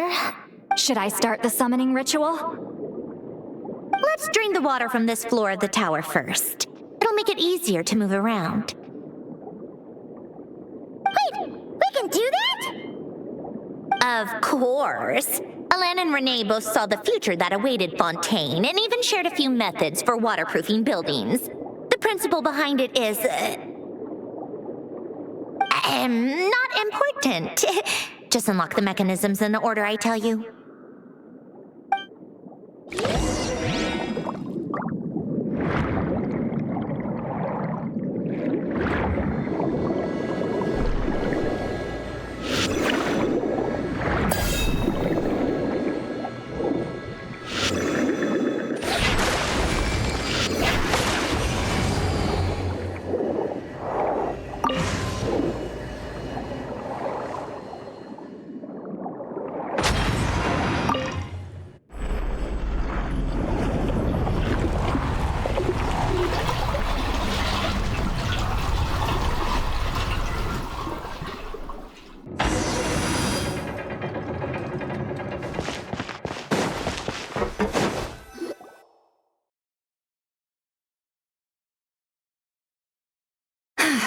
Ready?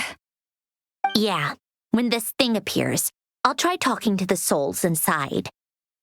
But more than likely, they've already been driven to madness. If communication fails, we'll have a battle on our hands. In that case, Paimon better find a hiding spot. If a fight does break out, I should be the one to deliver the final blow. Trust me on that. Understood. All right, I need quiet. Wandering spirits drifting along the tides. Hear me now. Broken souls, silenced, torn apart and forsaken. Follow the traces of the past and return to us.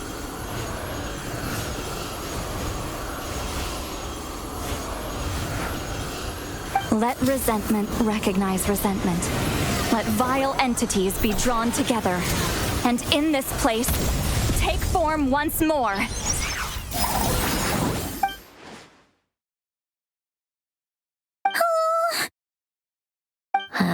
What now?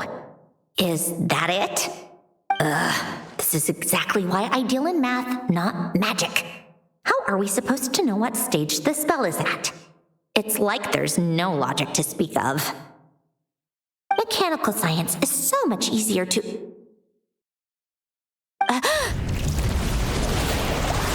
Watch out!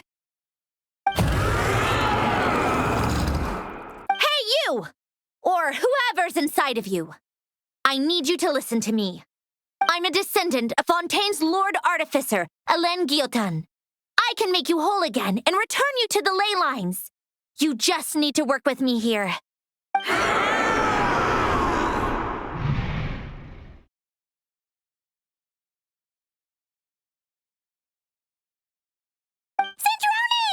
Sandrone! Looks like talking this out is off the table. All right, plan B. Time to blow off some steam.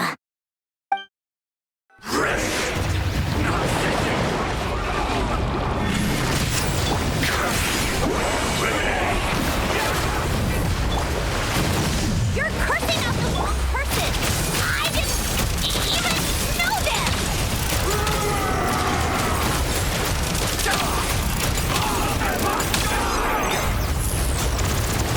Most of them already did, but you still have a chance to return to the ley lines and reunite with your family!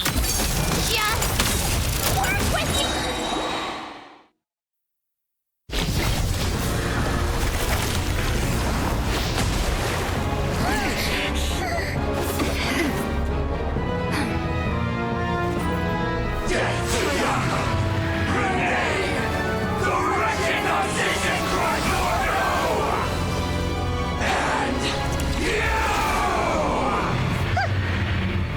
I'm not like them.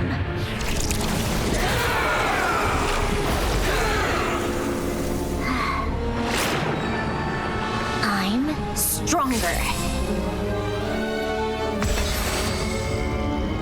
Inverted. World formula. Reversion.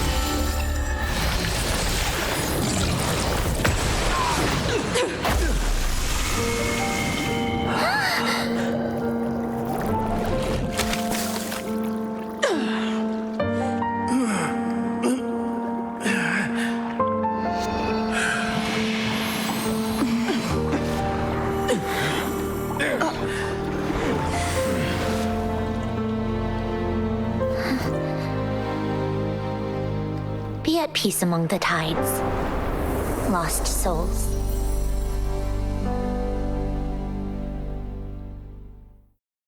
Is it over?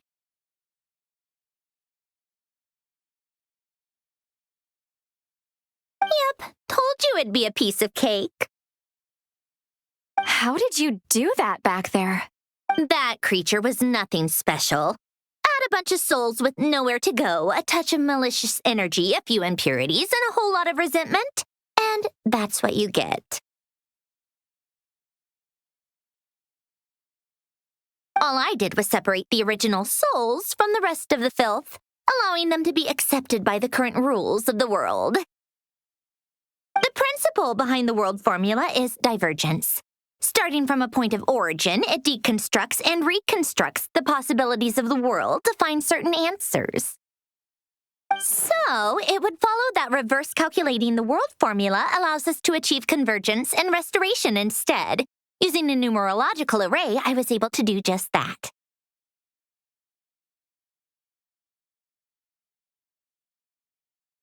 It's similar to the concept of homological reduction in mathematics. I reduced them to the basic fundamental essence of their being without changing their underlying nature.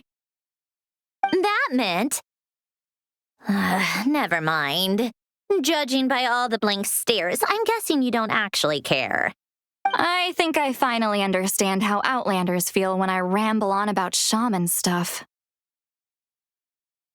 Point is, it was super impressive! You really are amazing, Sandrone! You're just realizing that now? Ahem.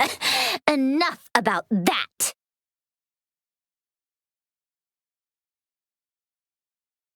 We should get going. I'll go reset the mechanisms inside the tower. See you back on land.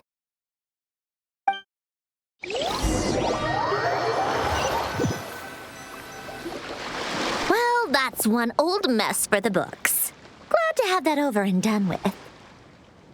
Feels nice to do a good deed every once in a while. You helped everyone out a bunch and not cry, too. Kinda seems like you're just a good person at heart. I wouldn't be so sure. I'll be heading back to the Fatui soon enough. You two are too trusting sometimes. Fine. Just don't say I didn't warn you when it comes back to bite you. Well, where to next? Back to the ship? Yeah! Your personal business, the Narcitsan thing, it's all resolved. That means you can see the people that need seeing now, right, Sandrone? Oh, everyone's gonna be so happy you're back! You wouldn't catch me dead admitting to this before, but... yeah, I really have missed everyone. Columbina's a special case, though. This time, I'm definitely getting her back for all her annoying antics over the years.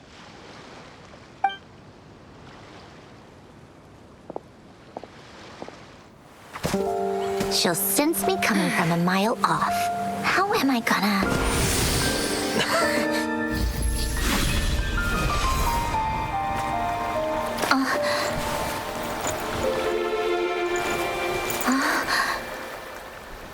Sandrone? Is it really you? You're back? You didn't tell me. You avoided me. Why?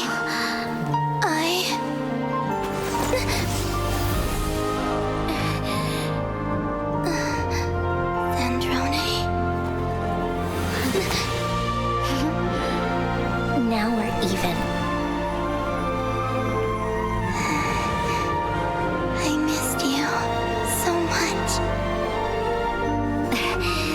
That makes one of us, idiot. I'm here, Columbina.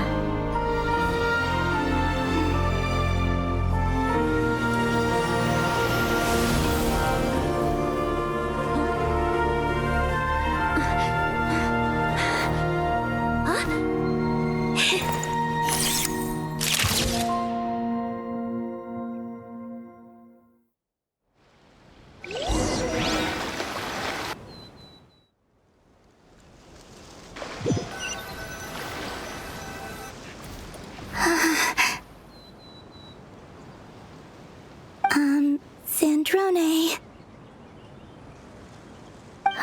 Don't ruin the moment. Or I'll start thinking about how you teleported me to a random location after I explicitly told you to stop doing that. And scene! Bravo! Bravo! We got it!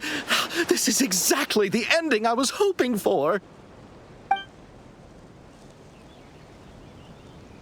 Huh? Where did you just go, Miss Columbina?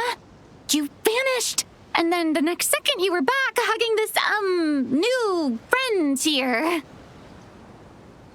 That was all on... Yeah. Well, the camera was already rolling, and it happened so fast, so... yeah. Hold on. This must be...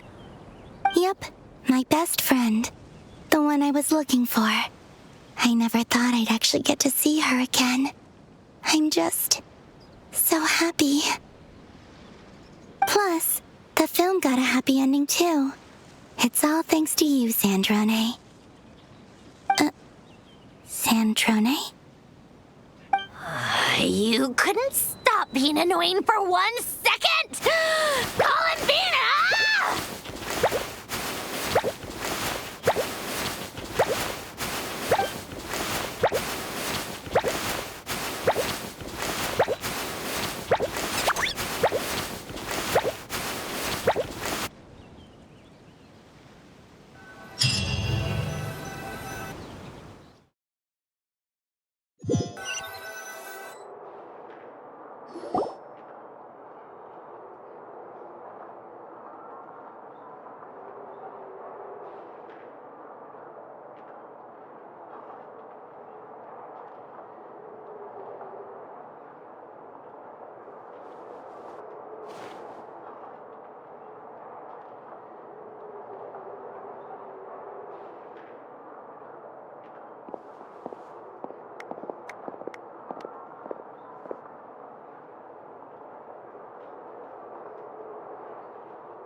As expected, going to the opera house is the true way to enjoy a film.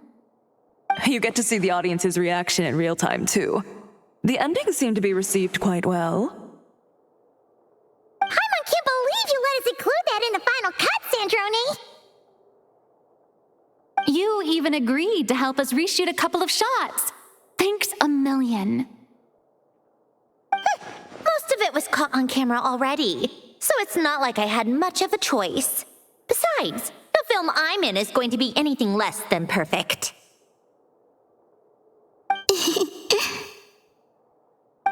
What are you laughing at?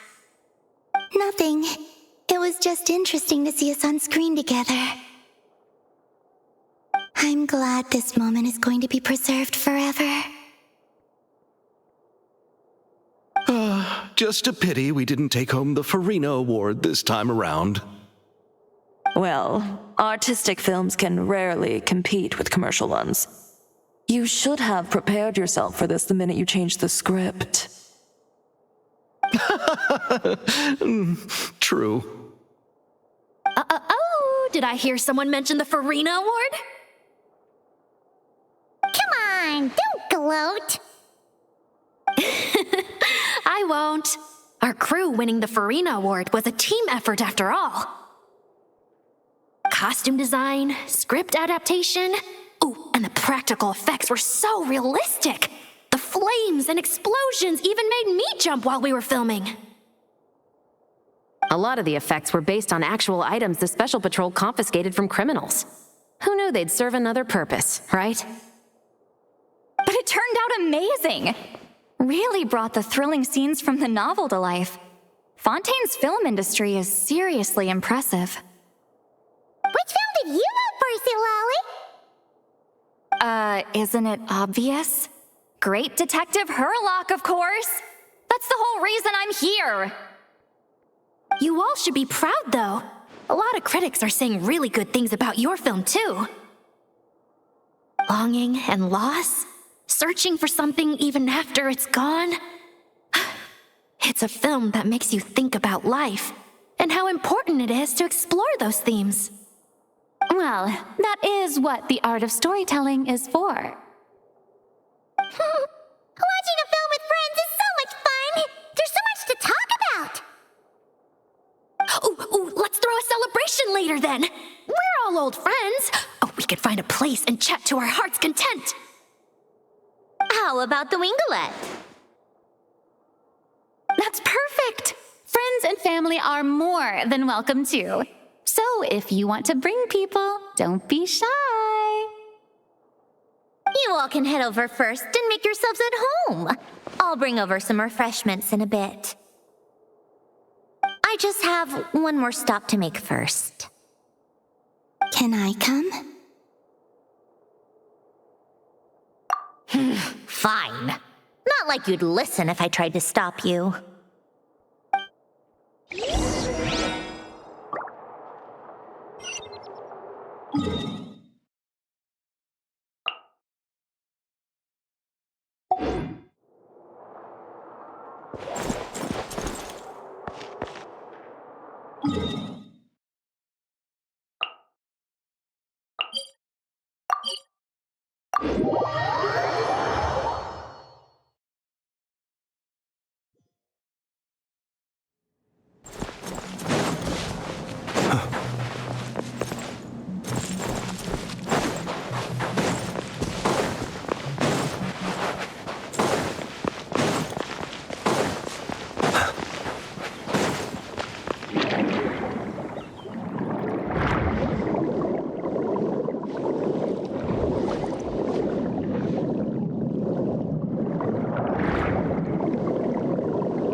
Yes.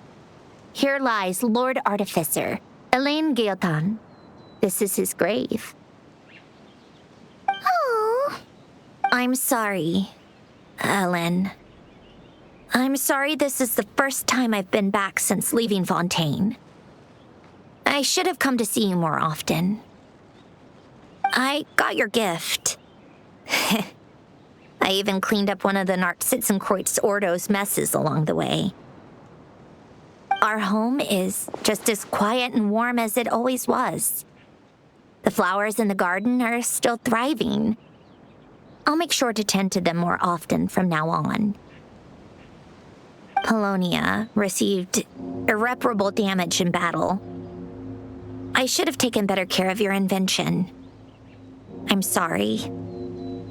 Polonia was family to me, just like you. You always said I was a fast learner, but I'm not so sure. It took me far too long to learn the things that truly matter. I never said this to you back then, but thank you for creating me, for giving me the chance to experience life. Being your family meant everything to me. Absolutely everything. Can I say a few words as well, Sandrone? Don't need my permission. Hello, Mr. Guillotin. I'm Sandrone's friend. You don't need to worry. Sandrone is doing great. Not only is she a brilliant scholar, she's made a whole bunch of friends, too. And she takes great care of them. As if. She'll never admit it, but she's always there when her friends need it the most. I wouldn't even be here without her. So, if she ever needs help, her friends will be there in a heartbeat, including me. That's what best friends are for. Columbina. What else? Oh, she likes drinking bitter coffee, listening to piano music when she can't sleep. Turns out she even likes giving hugs. No, wait! Don't tell him all that! Huh? I don't understand. I didn't think you'd want to hide things from him. Well, yeah, but there are still things I don't want to say. Okay. I'll come by myself and tell him for you then. That's not what I meant. All right. Enough with the speeches. If no one has anything else to add, let's just leave it there. Should we say a few words too? Kinda seems like Columbina said it all. Oh, great idea!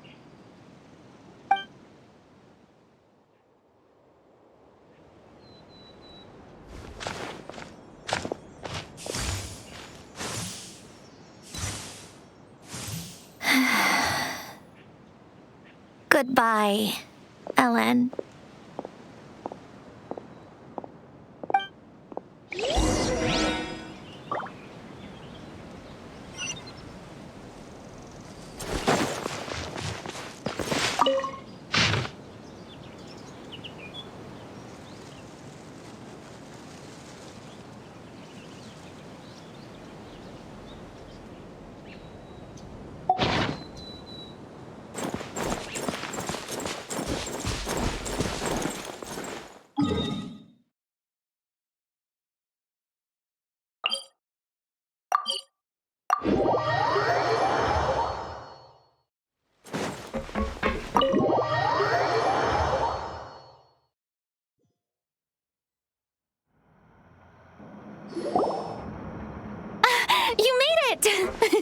The party's already started. Oh, but, you didn't bring anyone else along? I thought you headed out to invite some friends. We did invite a friend, actually. She'll be here soon. She's even bringing some desserts to have over tea. You should join us later, Miss Farina. I I do love a tea party. Then don't mind if I do. This seems like a fun occasion. Let's go talk with everyone. Good idea! We'll introduce you to all our old friends.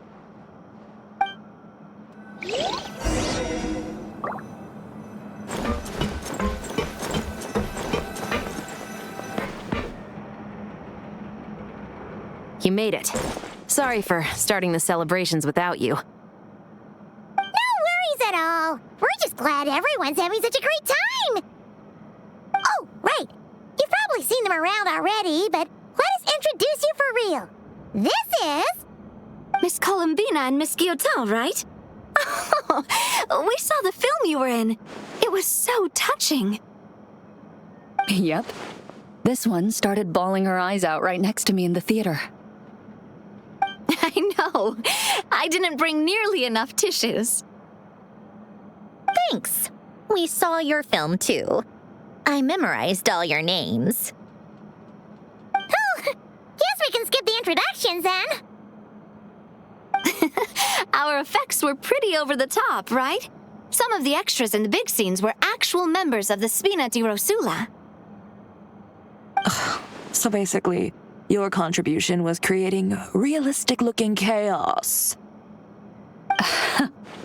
That wasn't the only realistic aspect.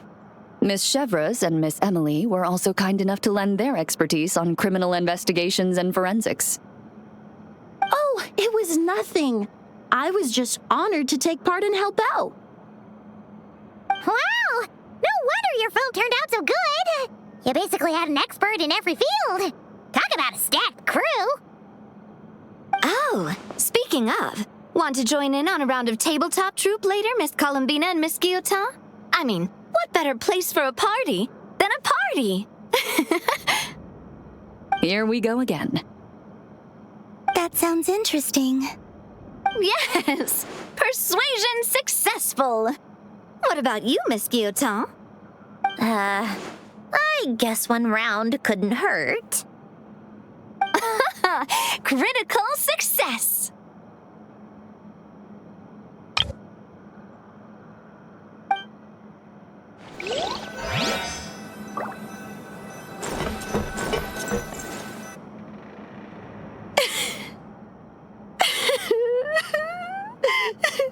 What a dream come true!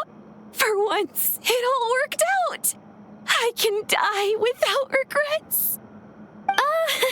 Let's not get too ahead of ourselves, Director Lapine Pauline. What was in that piece of cake you just handed her, Escoffier? Maritime flowers, eggs, flour, same as all the other pieces. What, you think I tampered with it? Playing it... Oh, it's so delicious! I'm so happy! My life has peaked! Miss Lapine Pauline, look who I brought!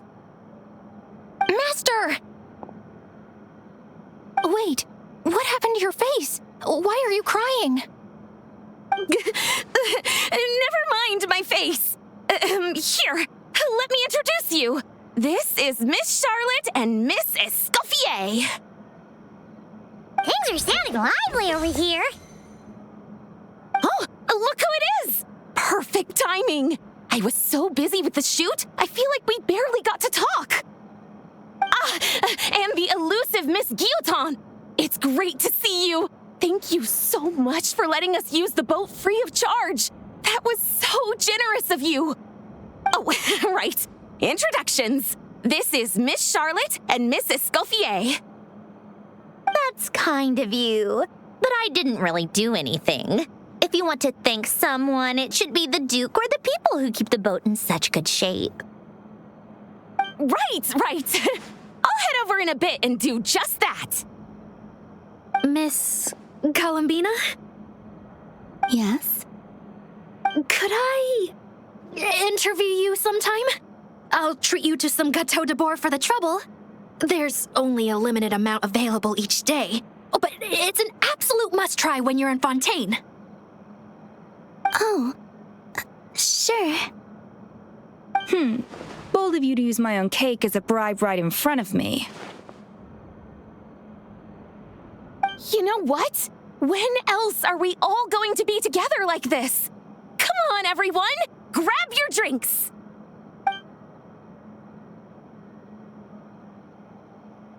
Are we going to toast?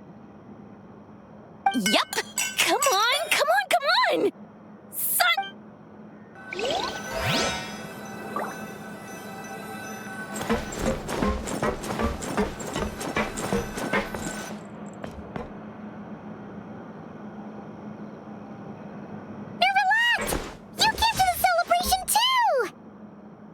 Yes. I can only hope my presence does not make anyone ill at ease. Who's this? All right! This is Nervalette, the Udex of Fontaine. And this is Columbina and Sandrone. Greetings. Hello. These two must be the Fatus and former Fatus related to the recent incident in Nodcry. I read about them in the diplomatic report. The Udex? Oh, the dragon that cries a lot. Oh, well... Jeez, Columbina. That's your takeaway from all those Fatui meetings? Seriously? Is that truly how I'm portrayed in the Fatui's intelligence? You must put a lot of people in prison, then. Well, it would be more accurate to say I pass judgment on their crimes. All trials in Fontaine strive for fairness and justice, so as to avoid imprisoning the innocent. So, only the people who deserve it get sent to prison. Well, deserve is quite a subjective metric, is it not? At the very least, I can promise that in every trial over which I preside, I make every effort to deliver a fair verdict.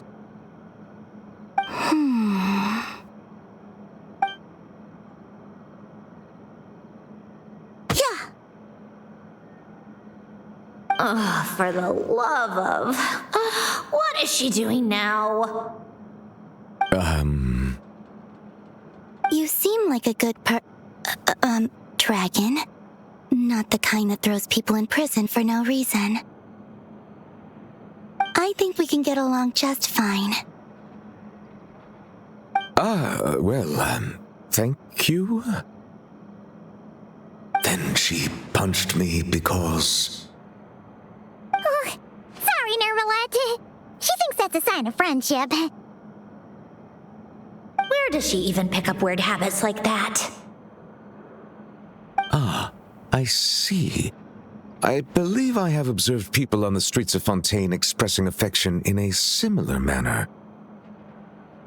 I suppose I now know what it feels like. Yes, quite abrupt. You know, these two are surprisingly alike.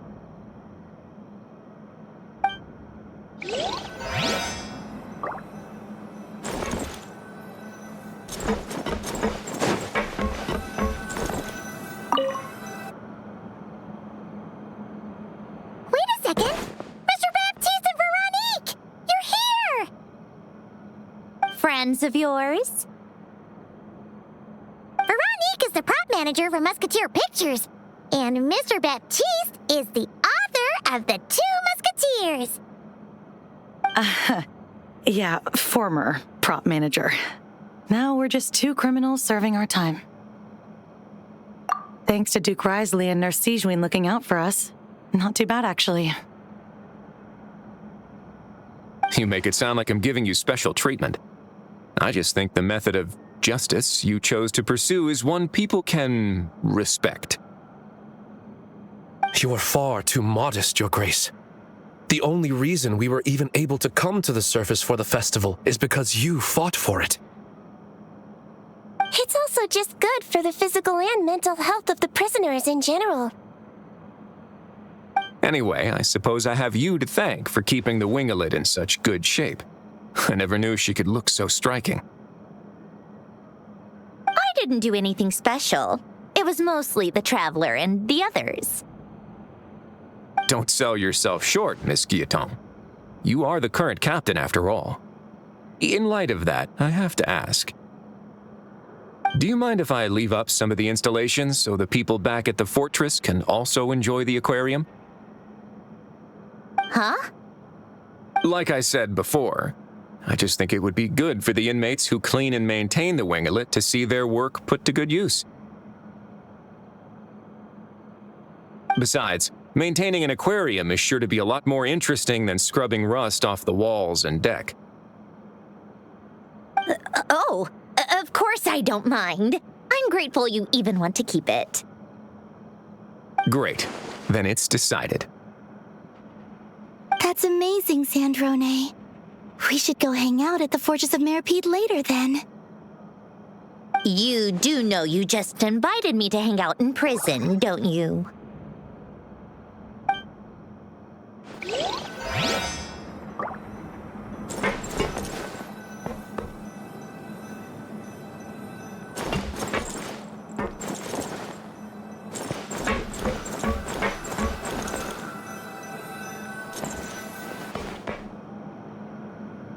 Granny, it's Lee.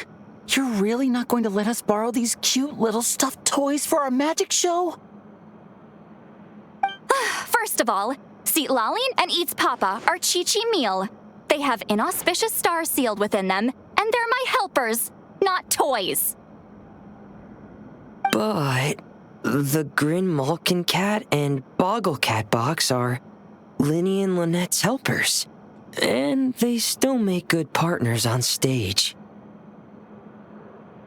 Agreed. We've never had a Chi-Chi meal pop out of our hats before. It would be quite the surprise. I think the audience would love it. If this was the Masters of the Night Wind, these kids wouldn't have even had the guts to say my name, let alone pester me like this. I'm terrible at dealing with requests like this. Oh, Traveler, quick, save me! You think you're so funny. Lady Sandrone, Lady Columbina. Hello. Don't look at me like that. I don't have any mechanisms for you to break.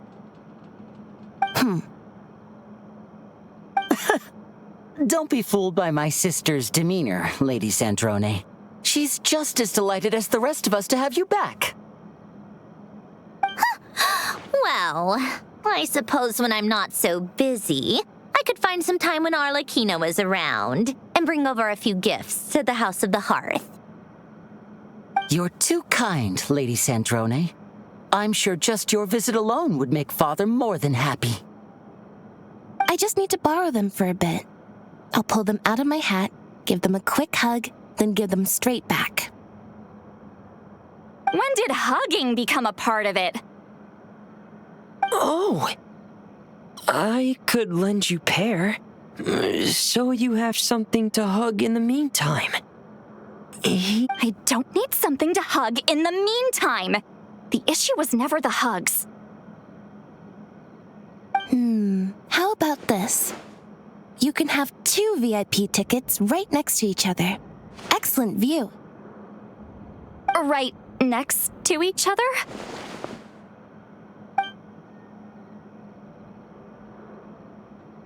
Yep, super quiet. No one will bother you. I'm sure you'll have a great time. Fine. Oh, looks like Arlecchino's here. Come on, Columbina. Let's go have ourselves a tea party.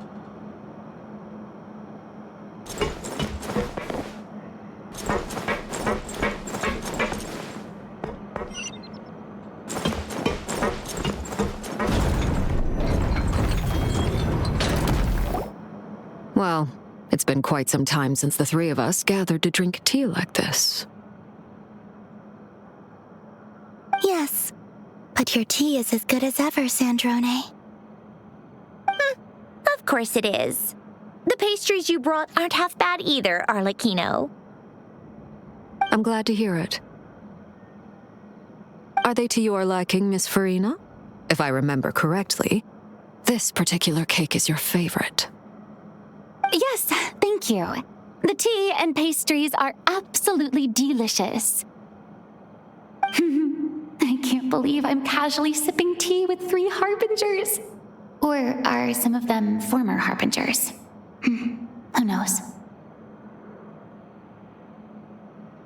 Due to diplomatic reasons at the time, our last tea party was rather tense, wasn't it, Miss Farina?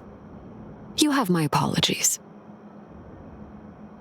But this is simply a casual gathering of close friends, so I do hope you can relax and enjoy yourself. Of course. I appreciate the hospitality, in both cases. Next time, let me be the one to treat all of you. I'm sure we'd all be delighted to have you join us more often. The same goes for you two. Of course we should do this again! We've all been through thick and thin together by this point. This is nice, Sandrone. It reminds me of the happy times back in Snezhnaya, when things were so lively. Yeah. To be honest, I never thought these gatherings would feel this lively ever again. Well, I think I speak for all of us when I say we're truly glad you're back, Sandrone. Me too. I've realized that holding on to what matters doesn't just mean protecting what you already have. By reaching out and striving for something new, you can gain much more than you think. No, that certainly doesn't sound like something the old you would say. Well, I'm only going to say it once, so don't get used to it. Who knows? Perhaps your tea parties will only get livelier from here on out. Once you return to the Fatui, we'll have more opportunities to keep in touch in any case. I want to spend more time together too, but I don't want to go back to the Fatui. Well, Notcry isn't too far from Snezhnograd. It shouldn't be hard to find a place where we can all get together. Oh, and then I can sing for you, or put on some of your favorite music, just like the old days. Speaking of music, I spotted a mechanical piano below deck. Is it yours, Miss Guillotin? Yes. Reclaimed, I suppose you could say. Why don't you play something for us? Huh? In front of all these people? Yes, why not? You play so well. Yeah, come on! Just a little, please? For the love of... Fine! One piece, and that's it.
Musketeer pictures. Everyone ready?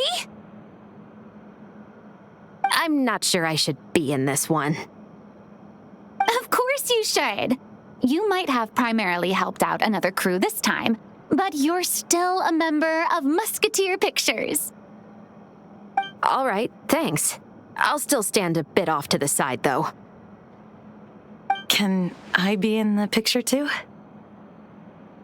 Of course, Miss Veronique. I would have loved to have you in the last one, too, if circumstances had allowed it. Thank you, Director Xavier. Do I really have to be front and center? You're one of the lead actors! Of course you do! Nervous, Sandrone? No. All right, look at the camera. And 3, 2, 1.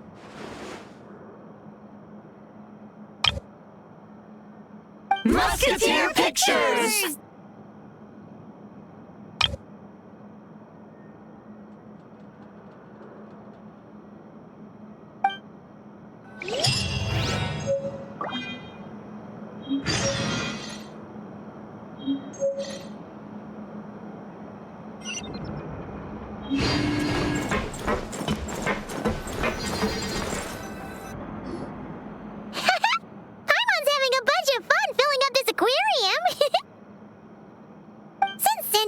Mind, we should definitely catch some more fishies and make this place extra beautiful.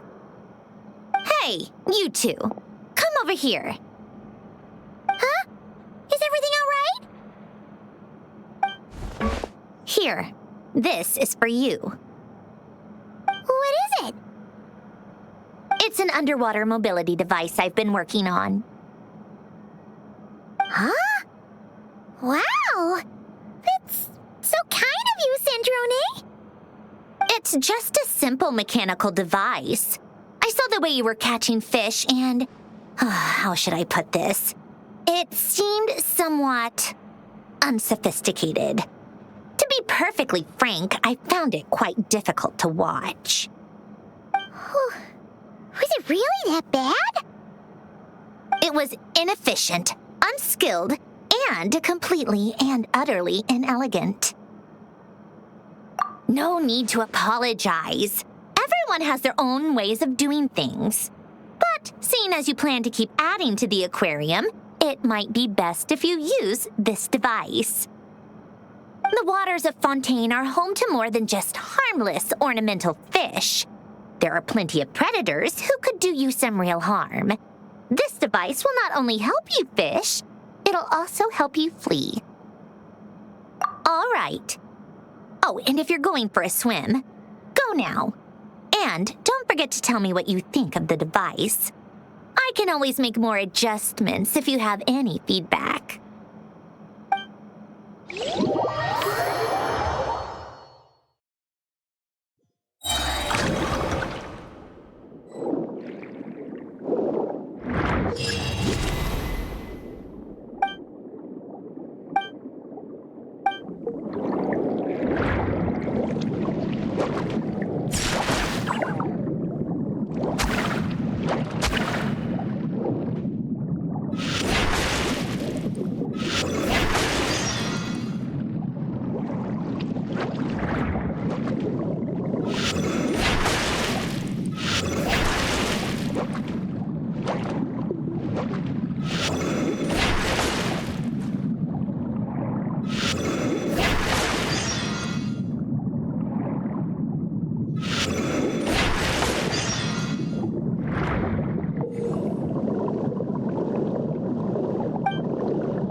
People ought not be so frightened of ghosts.